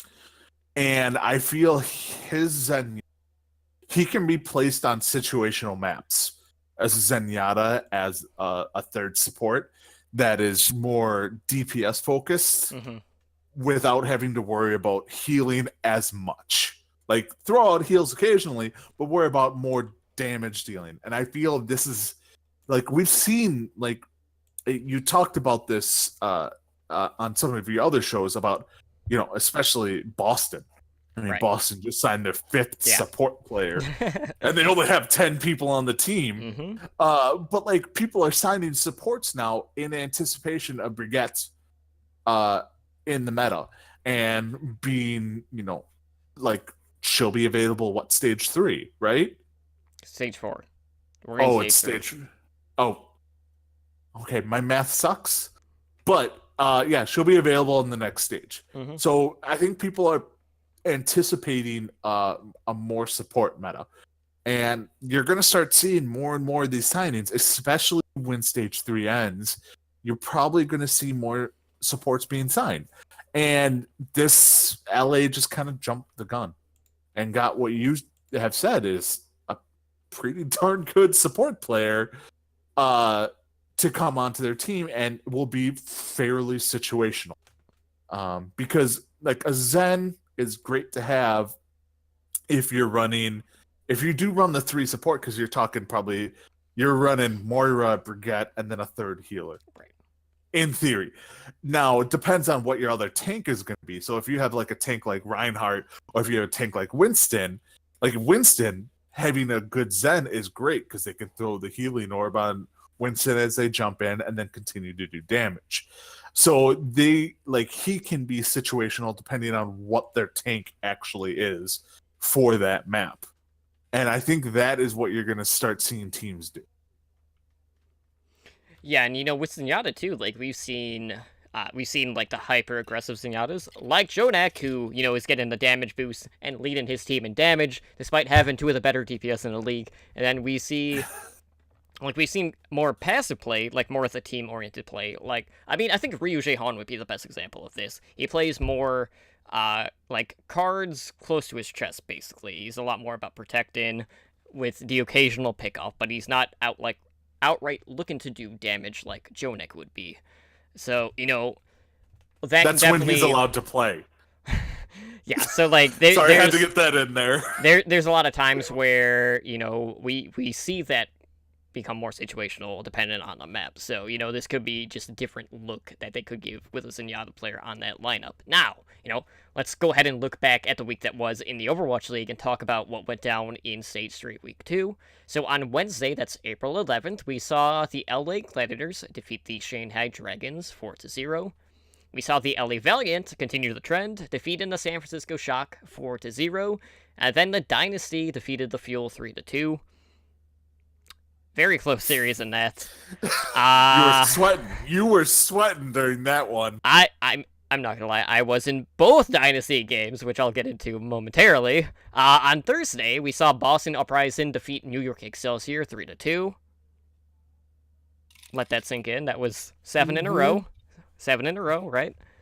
Mm-hmm. And London Spitfire defeated Florida Mayhem 3-0. Philadelphia Fusion defeated Houston Outlaws 3-2. On Friday, we saw the Valiant defeat the Fuel 2-1. So, Fuel, 2 very close series, both came out with an L.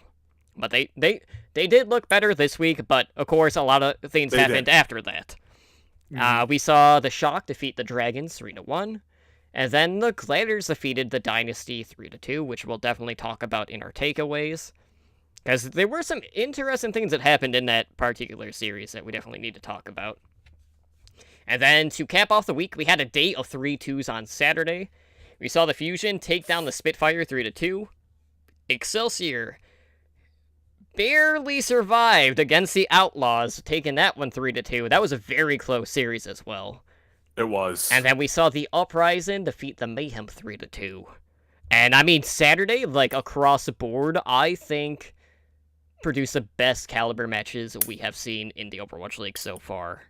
Like, all of those series were phenomenal. Like, I can't say enough about Saturday. But, we saw New York, two Mat 5s in their 2 games that they played. And this was, like, one of the... I'm not gonna say, like, the only time they've looked human, but it was definitely one of the few times where they're, like, they kind of made you doubt New York this week. I was like, holy crap, it's like, are the Outlaws going to be able to pull this off? I mean, the Excelsior bled against the Uprising in that first series, and then they almost let that one slip away from them if it wasn't for, say, Biobi just doing SBB things because like he tore it up the maps that Yeah. they did win, but like we've seen Excelsior kind of like sit in atop the Overwatch League stand-ins throughout the vast majority of this season. And they were really put to the test this week. You know, there was a legit chance that they could have gone 0-2 this week, which would have been the first time that's happened to the Excelsior. Like, all right, so watching both these matches, and as odd as it sounds, I watched both these matches, but I was with my family the entire week. So I was watching it on my laptop, but on mute. Mhm. You actually get to watch the games a little closer when there's no like distractions. But I will say this: the reason I think New York had troubles this week was because I don't think they had been the teams they faced were like, all right, we're gonna focus Jonak. Mm-hmm. If Right. we do anything, we're going after Jonak. And I don't think New York has had to deal with that before. No. Like, yeah, you have to deal with like people trying to dive your backline, but that's your backline. That's not one specific person. And I think Boston really executed that like mistakes. I will say this for Boston. What mistakes, what they have gone through with the whole Dreamcast thing, and having mistakes come in the clutch like that. Like, mistakes gets all the props in the world for coming into almost an impossible situation. Being like, all right, you're going to replace this person after they do such a horrible thing, and you're going to excel so much, and you're going to beat the top team in the Overwatch League too while doing it. Like, he gets all props in the world, but they focused Jonak. They did. And they took out Jonak, and they kind of put a blueprint out there on how to beat New York. And I don't think they were expecting it. They're like, we're going to keep playing. They kind of got cocky. And it's not like they let their defense down like a Soul Dynasty. Sorry. But Soul Dynasty gets a little cocky and put random players. Like, New York had the same characters in there, but they got cocky and they let people get to Jonak. And once people realize, like, hey, if you get to Jonak, the team crumbles. I'm not going to say I'm worried about New York, but I'm going to say that I'm like you put in the notes. New York's human. They're human after, like, they've proven that if you can get to Jonak and take out Jonak, the team kind of falls around them. So, like, if you get a good Tracer or Widow who concentrates on just that, you can take down New York Excelsior. Now, granted, they probably have the most skill of any roster in the Overwatch League, but they did show some cracks in the armor this week. And if they would have gone 0-2, the Overwatch internet would have been on fire. Yeah. And they almost did. They probably should have. Like, when I looked at that Uprising series, yes, they did pressure Jonak early, but, like, in the middle part of that series, they weren't getting that same sort of pressure, and that's really what opened up, you know, New York to stay in that. But I really like seeing Mistakes just going for the throat against Jonak. That was a very fun thing to watch. There was a moment where, you know, Mistakes was on the Sombra, like it was for a few maps on this one, and he had about, like, 80% charge towards his EMP at the time. You know, Jonak had Transcendence. He thought that Mistakes had the EMP, so he tried to play around it. And Mistakes basically just baited the Transcendence out of Jonak.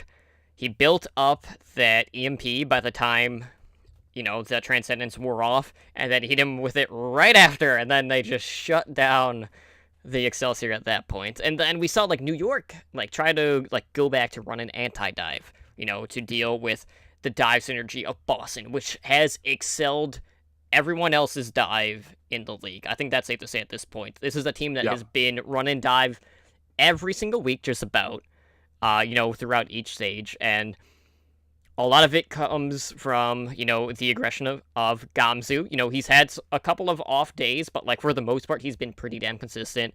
And Striker being Like, Striker doesn't get talked enough about with his Tracer play. A lot of people talk about Sabiolby as being the best in the league. Striker is definitely in contention with him, for sure. He's top 3. I mean, I'll put him straight up there with, Sabiobi and maybe him. Oh, God, I don't even know. Bunny. Let's go Bunny. Because Bunny hasn't lost a map yet. Just saying. But, he's top 2-3 tracers in Overwatch League. But yeah, I thought it was interesting because like going into that Outlaws game, like we saw Outlaws, okay, like they saw what Boston did, so like, okay, we're gonna come in, we're gonna try to pressure Jonak, kind of like the same deal. Like they worked really well overall. But like what I loved about the Outlaws, the way they approach this is they would fake something and basically pull New York away, only to dive right on top of Jonak, and it worked like a freaking charm. And, as I mentioned, like, those maps that New York took in that series were the ones that Sabiolby just basically went uncontested throughout. So, here's the thing with Sabiolby. Like, we've seen teams try to duel him. Has not worked. We've seen teams try to just outright ignore him. Hasn't really worked. We've also seen them try to counter him with, like, the McCree. That really hasn't worked. So, like, it gets to the point, like, well, how are you dealing with Sabiolby? Because it's like, if you deal with one part of, like, the 3 DPS, essentially, that they have, regardless of if they're fielding Libero or Pine, because obviously you got to deal with Jonak, Sabiolby, and that 3rd DPS. Technically, Jonak is the top DPS.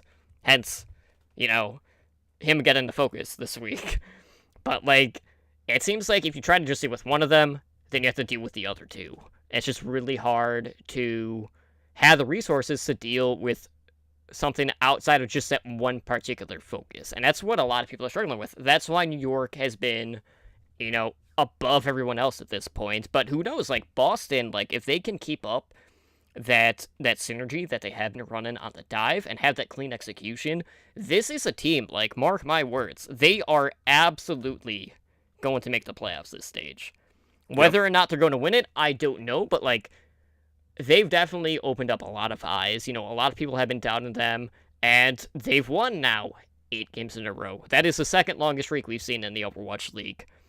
And, really the sky's the limit. As long as Mistakes can keep playing under that pressure, this team has a very high ceiling, and I can't wait to see how they're going to be able to deliver in those big matches, because they really came through this past week.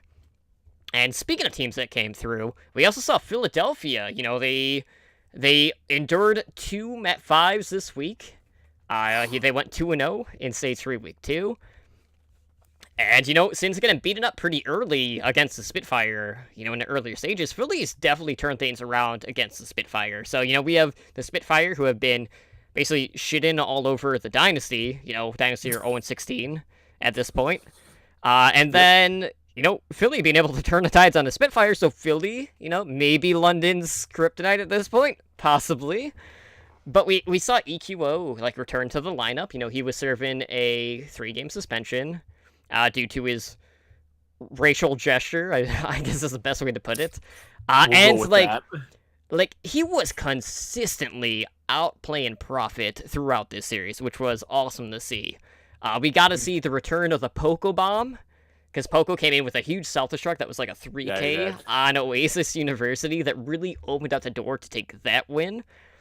But, like, you look at Philadelphia, and, they have 16 wins overall this season. 10 of those 16 have come in a Mat 5. So this is a team, much like their Path to Pro counterpart in Fusion University, who has also been basically finishing everything in a Mat 5. This is a team that likes to go the distance. They are a team that has a lot of grit, and, they keep showing it time and time again. So, huge week for Philadelphia. And they're just always able to turn things around in the clutch. So, it doesn't matter who they're throwing in there for the DPS. That DPS lineup is legit scary, no matter who they put in. Yeah, I mean, they really are. I don't know how they can keep winning, and they just do. Because Fragi is, the most aggressive tank I've ever seen. Mm-hmm. Like, he just goes in there like he's a YOLO tank, and I love it. Like, I love the way the Fusion play. Now, not my team, but like their play style is just fun to watch, and that's why they get into some of these 5-game matches. So that's why you see the 3-2, 3-2s, is because you know what, they go all in, and sometimes it works, sometimes it doesn't. They're on the hey, it's working more often than not. Right. I mean, it helps to have Carpe. Carpe is not a bad character to have around. And then, like you said, they have EQO, they have Snillo, they have Poco Bombs, they have Fraggy. I mean, Boombox, who's a good aggressive Zenyatta. I mean, Shadowburn, who's like one of the darlings of the last World Cup. But he's now shadow benched. Yeah, he's done because I guess he holds on. He gets it Dragon Blade on point A and doesn't use it to point C. But the difference is he actually manages to get the Dragon Blade, unlike AKM. So there is that. True. So I mean, hey, another person that the Dallas Fuel should target. But it's just one of those things where they have a great team, but they need to be reined in a little. Like, they could be dominant. They could be really dominant, but you'd have to affect their gameplay of how they play it now. Like, they play super aggressive. They try and overpower their teams, and the majority of the time it works. If you had a coach who could rein that in and at the same time get them to perform at a high level, they'd be as good, if not better, than New York. I will say that.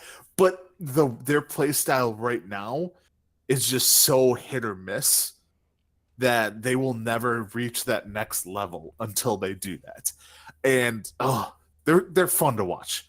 They're probably the most fun team to watch in Overwatch League, just because you never know. Like, Fraggy will go in and pin 3 people, and then while he does that, Poco's like throwing in a diva bomb, trying to just kill a tracer, and then they get a tracer around a corner that nobody knows was there. And they pull off moves I've never seen before, and it works.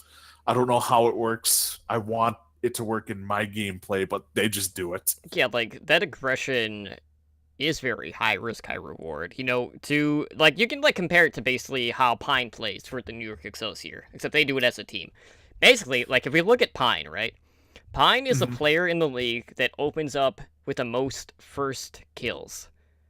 He's also the person who leads the stat for the most first deaths, so he's the best person getting kills. He's also the biggest feeder in the league, so take that for what it is. But that playstyle can be punished, and that's why a lot of times we do see it go the distance, because people are able to basically turn the tide when they overextend or go for an excess kill that they really shouldn't be going for. Basically, like, if you're Philadelphia, take what is given to you. I mean, there's a very fine line there.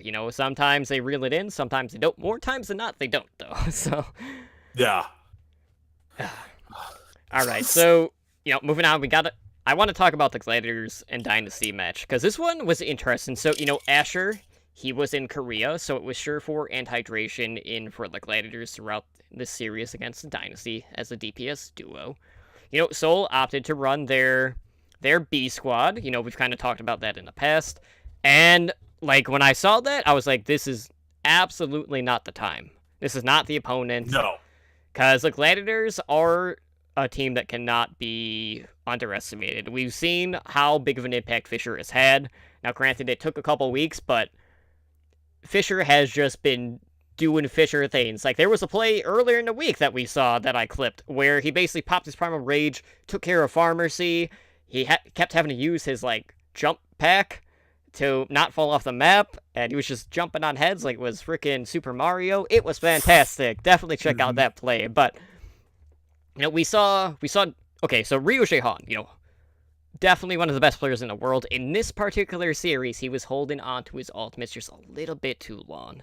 And there was one point where he ended up getting booped off the map, couldn't use it, they lost that map. We saw Gambler in the lineup for Seoul, and, I don't mind Gambler. I've had a lot bigger issues with Guido in the lineup when he's playing that Zenyatta role over Jaehan, but Gambler in this series was playing the Mercy. He went for some very risky resurrects, and that led to his death a lot. So that did not help. And he also got focus fired pretty heavily during his Valkyrie, and his Valk didn't fare that much better either. So it was kind of weird to see, Moth Mercy getting shot down like that. But there was an interesting thing that happened in this particular series.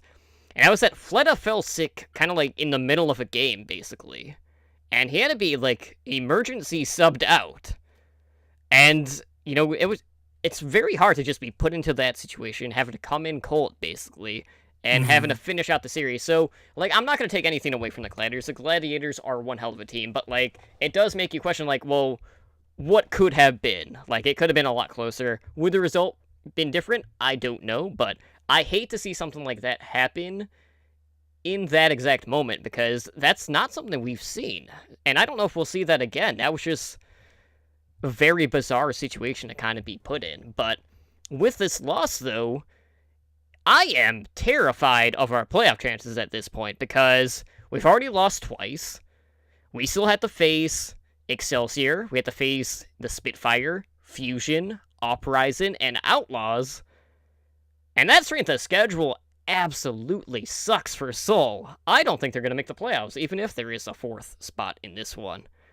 But looking at the Gladiators, their tank follow-up on the kills has been steadily improving over the season, and that terrifies me, because Fisher has already been being super aggressive and getting those kills anyway, and now we're starting to see their off-tank coming even more now, so that front line is getting better and better, and it's going to be really hard to compete with this team moving forward.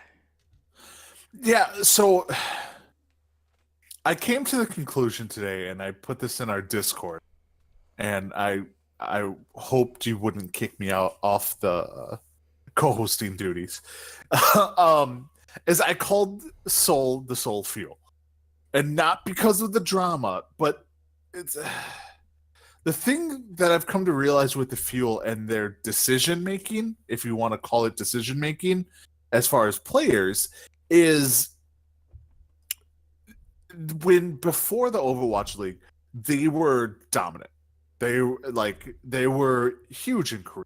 If I'm not mistaken, you know more about the Korea scene than me, but they were a dominant team, and I think they think they're so good that their talent is going to carry them, and it doesn't matter in their minds. It doesn't matter who they have in. It's a lot of their talent that's going to carry them to win, and it's just not working out for them. And I think they need to get past that, and they need to work more as all right, we need to work as a team and keep the same people in and work around that way. Now, this obviously with the Fleta thing being sick, you can't work around that. But you put in Gambler, and it's one of those things where they know who the best players are.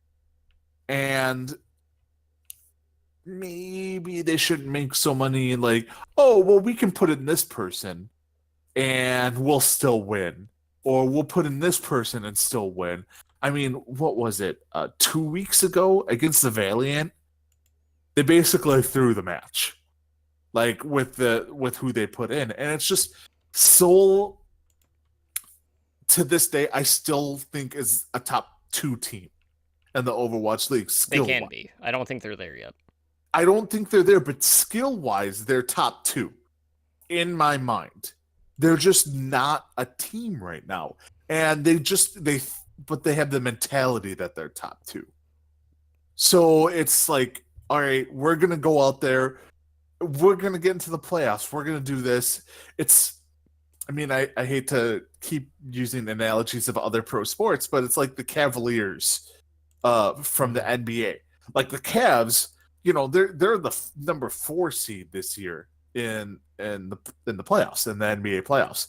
And they're much better than the 4 seed because, they have LeBron James and so on and so forth.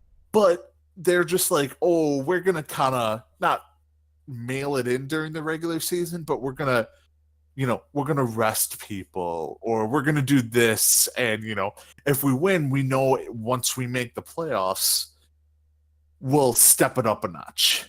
But now they're running the risk of not making the playoffs for them to step it up a notch. And they really need to do that. This Gladiator loss really, like you said, Gladiators are a good team. They're not as good as the Soul Dynasty, skill-wise. And especially when the Gladiators are down someone. Like down Asher. Like, they're down one of their key players, and Soul still can't beat them. They need to step it up. They need to keep the core players in there and not mess around with the lineup. Yeah, they're going to need to, just base off of their strength of schedule, because Outlaws have always played the Dynasty tough, and then the other 4 matches are even harder than the Outlaws match. So it's definitely going to be something to keep an eye on. But, this will lead into our Stage 3 Week 3 preview. Obviously, we're midweek, guys, as per usual. So I'll preview the games that are going to be happening tomorrow, on Friday, as well as Saturday. So, kicking things off on Friday at 4 p.m. Pacific time, we have the Philadelphia Fusion going up the San Francisco Shock. So, Edinar, what are you expecting to see out of this match? Okay, so this is one of those matches where if you're doing a pick'em league, you could pick the Shock, and I would not be surprised. The Shock, you're shaking your head.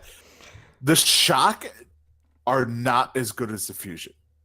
Plain and simple. They are not. Fusion's a better team. But if you told me the Shock beat the Fusion 3-1, I would not be shocked. No? Get out. All right. No. But it's one of those things where when the Shock really want to turn it up a notch, I believe they can. Because they have the players to turn it up a notch. It's just... I'm going to go back to an old... I'm going to call it a totemism. Why is Architect on Sombra and not Dante? Like, they make questionable decisions. And I think they need to kind of make better decisions to move up a little bit. Like, I still think if I'm putting money on it, Fusion, but I think Shock could pick up the upset. If the Shock do, it will be a 3 set. I'm gonna go with Fusion winning 3-1. I think Fusion will kind of beat them, but I would not be shocked if just redoing it. Yes, I would not be shocked if the Shock win. If I was to put a percentage on the probability of San Francisco winning, it would be less than 5%. I am shocked. They're just gonna keep overusing it. Well, moving on, guys. We're moving on.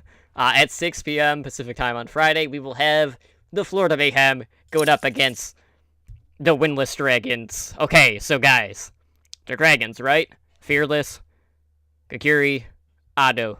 That's basically the 3 components of this team. Is it enough yet? I hate to say it, but no. Like, I think the Dragons have looked actually pretty damn good lately. Kakiri has been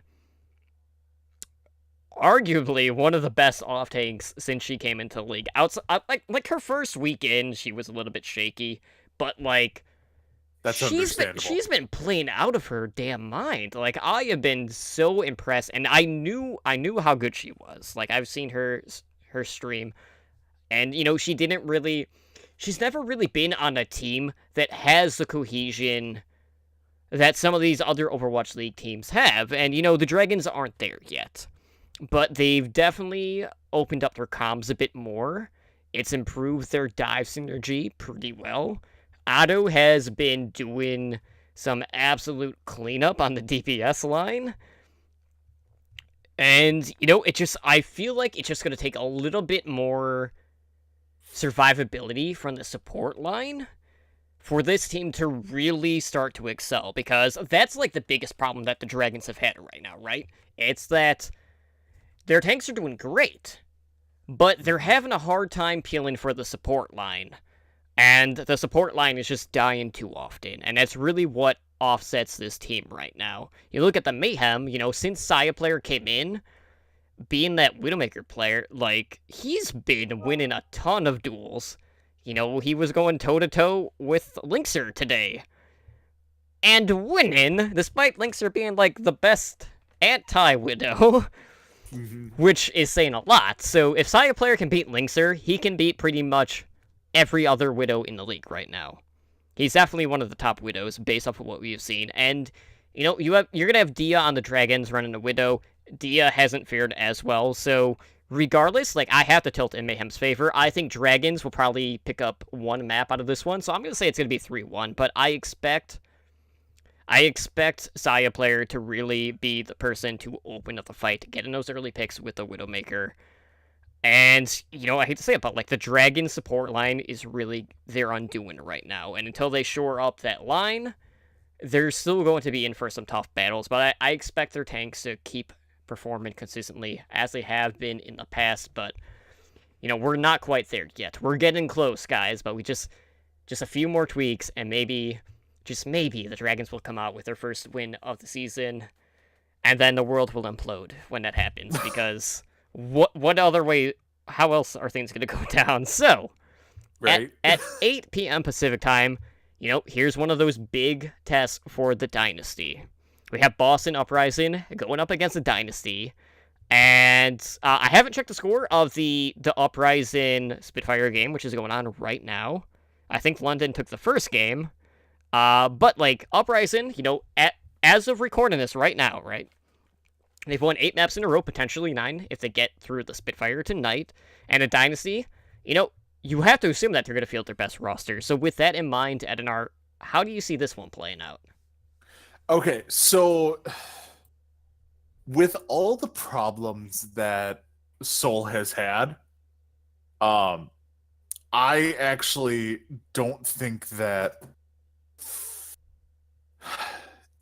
it's the mentality of, all right, we need to step up our game and we need to make a statement win. Mm-hmm. And Boston is the perfect statement win.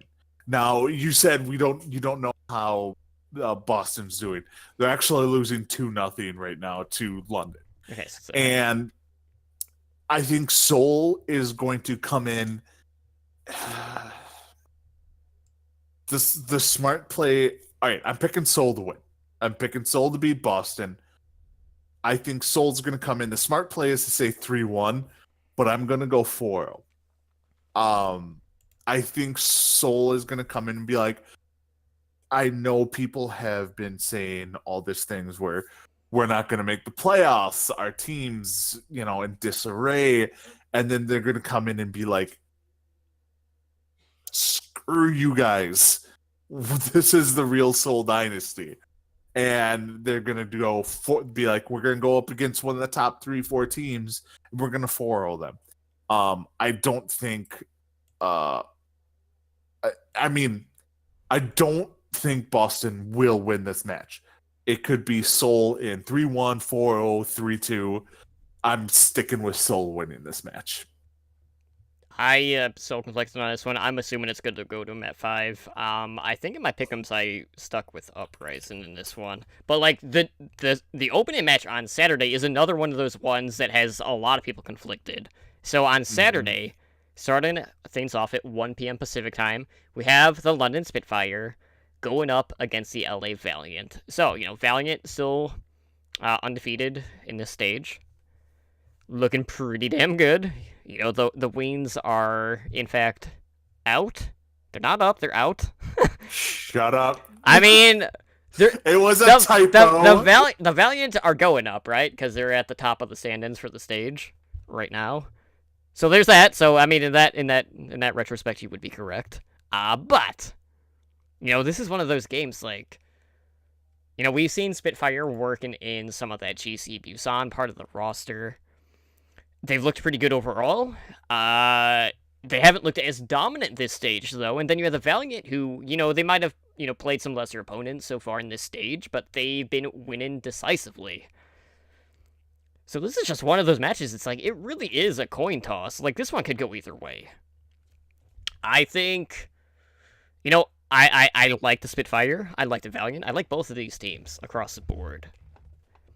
I think the Valiant, though, like, this is going to probably be their toughest test, because the Spitfire played that aggressive style, and they're also able to adapt kind of on the fly, and I feel like that's going to be able to turn the fight in the Spitfire's favor. Now, I expect this one also to go to a Game 5. I think the Spitfire will take it, though, 3-2.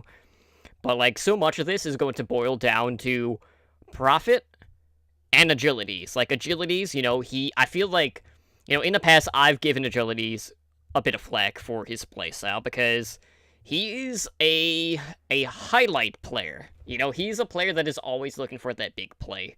And that's great at times. It's also very terrible at times, because there are a lot of times where he just gets completely shut down because of it. It's kind of like the Philadelphia effect, really, because it's the same case with that team as a whole. So I think if Prophet can just, keep at the pace that he has had, and, if he can punish Agilities, or just, whichever is in Yada that the Spitfire running, I feel like the Spitfire should take it. I'm going 3-2, though.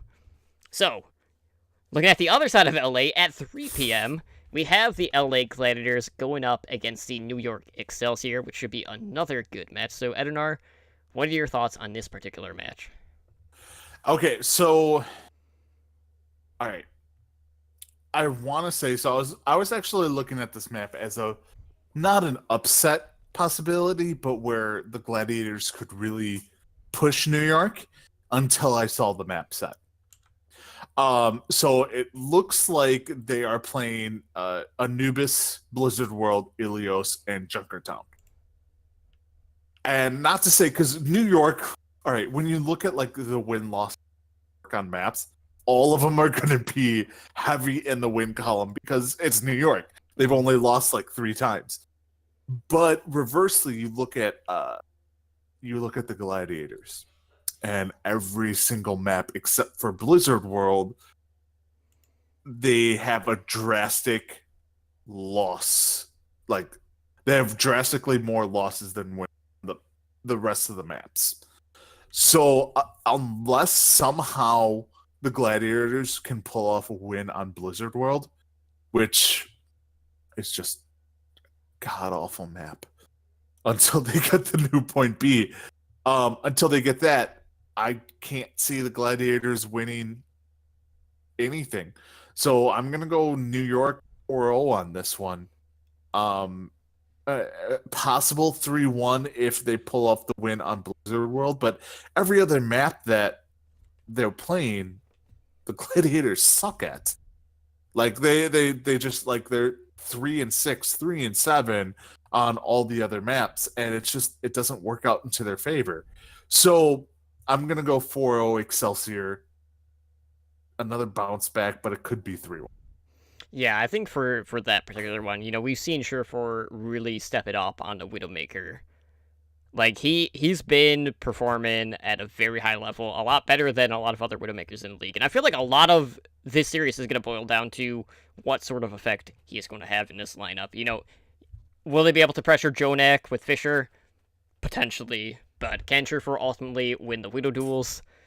That's going to be a tough task if Libero's in the mix. So, finishing off the week at 5 p.m. Pacific time on Saturday, we have the Battle for Texas. The Houston Outlaws going up against the Dallas Fuel. Okay, guys, so Dallas Fuel, right, in shambles. Houston, starting to see a lot more Tracer play. Linkser mostly being on the Tracer. Unless there's a Widow map. Then it's Jake on the Tracer, who looked better on the roll today. He did. So, Jake's been seeing some steady improvement. Linkser is still the best Tracer. But, like, regardless, like, we look at Dallas, and there's just so much going on right now, right? Like, it's really hard to, like, pinpoint, okay, like, what composition are we going to be looking at? Are we going to be seeing AKM on the Genji? Are we going to be into a situation where the strat doesn't work, and then AKM isn't going to charge a blade in 3 minutes and 44 seconds? Are we going to see Seagull on the flex tank role? Are we going to see Taimu on hit scan? Like, there are so many questions. But, like, we talked about, like, the pieces that they have, and how they just don't really get put together and make anything that's super feasible.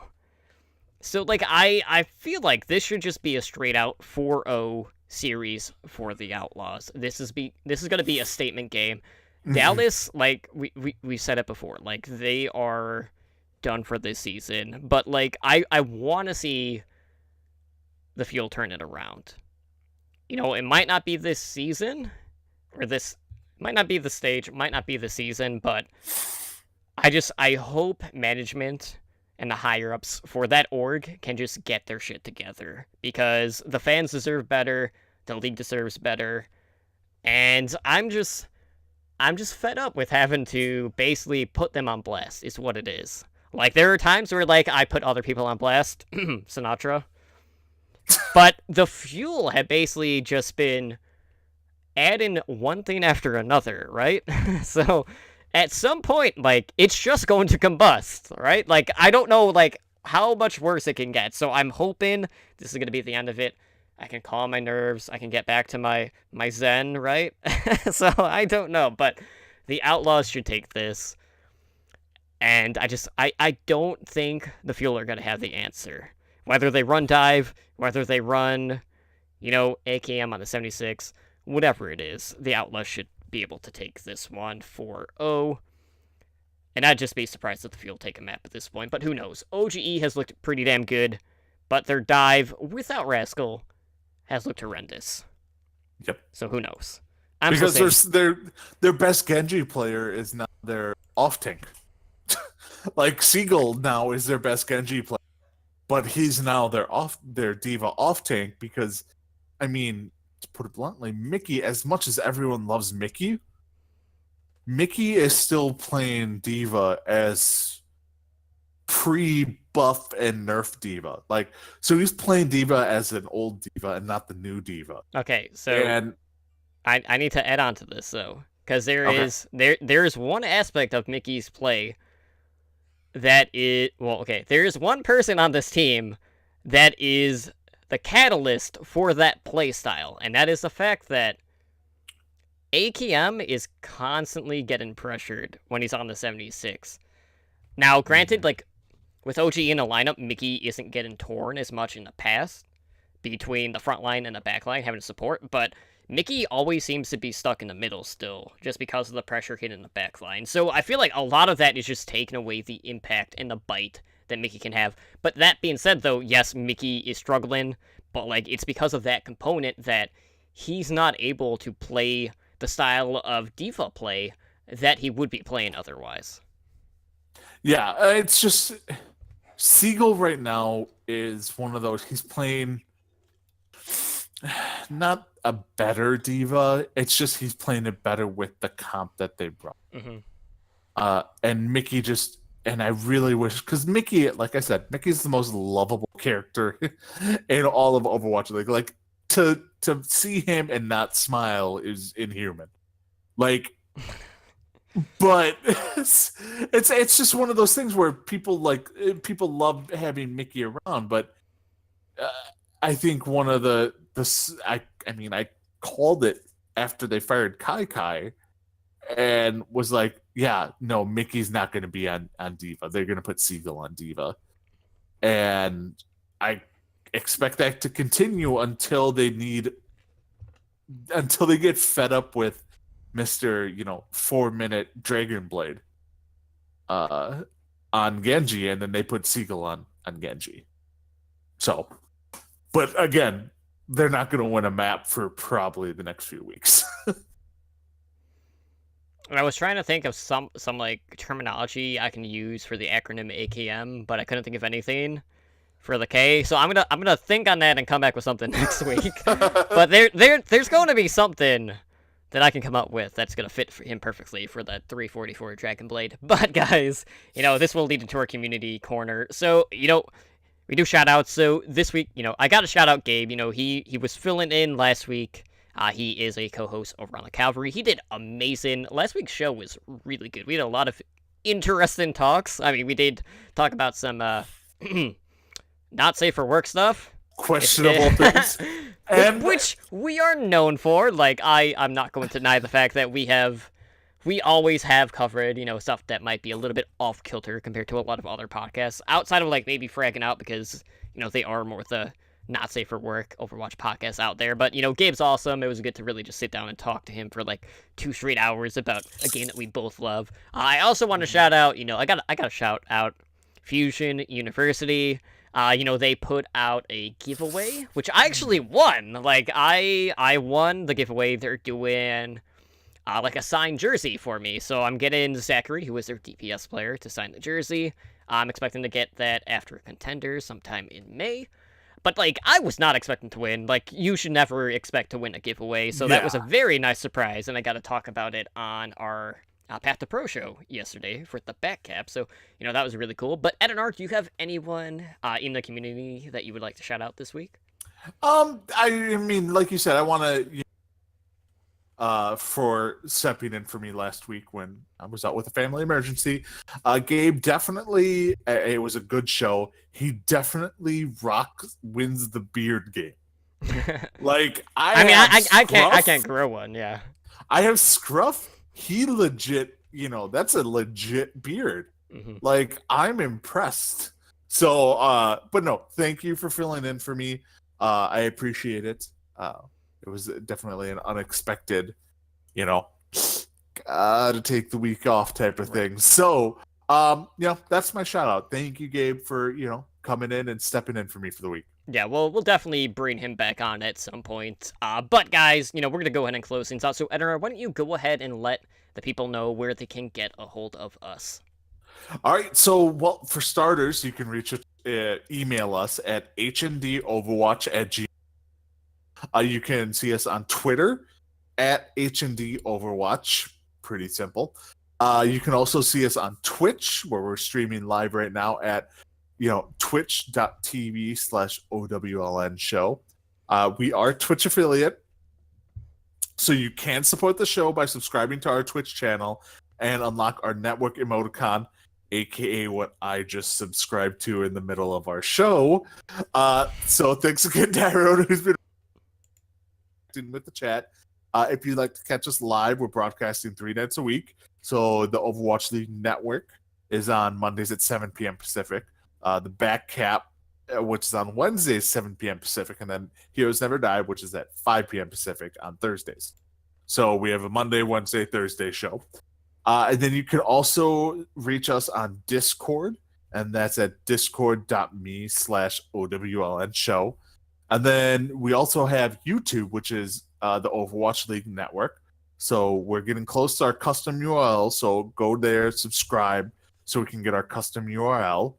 And then our next game night will be held this Saturday. Woo, April 21st. Join us at 7 p.m. Pacific for another night of friendly community competitive games. Games will be streamed live on our Twitch channel by Totemly Drunk. Yeah, and it's worth noting we'll start after Saturday's games. So after the Overwatch League games, hop into our Discord. We'll have a game night lobby set up by that point, hopefully. But, always hang out in the voice chat. We'll have, that voice chat as well. But I'm looking forward to trying to figure out how to deal with Brigitte. We struggled with that pretty mightily in the last one. And we might also have a little bit of news to announce in regards to a tournament coming up. So stay tuned on that. But guys, if you guys want to help out the show outside of, throwing us a Twitch Prime sub in the middle of the show, or anytime really. I mean, we love subs regardless of when it's happening. But reviews definitely help. So if you guys could just take a few moments to give us a positive review over on iTunes, that would definitely help us out. I know we got one last week, which I know you had missed. But I had talked about it. So if you guys can help us out, that would be great. Any sort of insight or constructive criticism is always welcome, just because that will let us know how we can improve the show. Obviously, we have seen a lot more content coming in with the show since episode 100. We are covering our tracks across the board. And, we're always looking to make some adjustments, so if there are things you guys like, if there's things you don't like, just let us know. Like, we are open ears. But if you would like to get a hold of our hosts, you can find myself, Totally Drunk, over on Twitter. That is at Totally Drunk CTR. I don't stream on my Twitch channel, so of course, guys, you can always find me live where I am right now on twitch.tv/OWLN show. But Adenar, where can people get a hold of you over on the social media? Well, you can find me on the Twitter sphere at Adenar Overwatch. I tweet about Overwatch and Star Wars, so super nerd style. And then I honestly, I was just I'm actually contemplating starting to stream some of my Overwatch play. So once I get that set up, I'll include all this stuff. All right, sounds good. Well, we're like over 2 hours already at this point, so let's go ahead. Let's get the heck out of here and go watch some Overwatch League, guys. So thank you so much for joining us here tonight for the live show. If you're hanging out on Twitch chat, and if you're listening to the audio version, we still love you too. But of course, we are live 3 nights a week. But again, guys, this has been episode 107 of Heroes Never Die. I am Totally Drunk, and that is Edinar, and we will see you guys back here hopefully on Saturday for our game night, so we can shoot each other in the face and share some inside jokes and just create new memes. I mean, that's basically what game night is for. And to burn Bob. I mean, that's basically why I go to any game night. All you gotta do is be like, "Hey, Bob, how's you doing?" Oh, yeah. That's right. They aren't. Oh, sorry, Bob. Yeah, he'll get over it. He'll come back with some spicy thing to say when he's drunk during the game night. But until then, guys, that will do it for us on Heroes Never Die, and we'll see you back here on the weekend for the game night. Guys, have a good night. Have a good one. Thank you for listening to Heroes Never Die. Be sure to follow us on Twitter at HND Overwatch and join us on Discord at discord.me/OWLN show.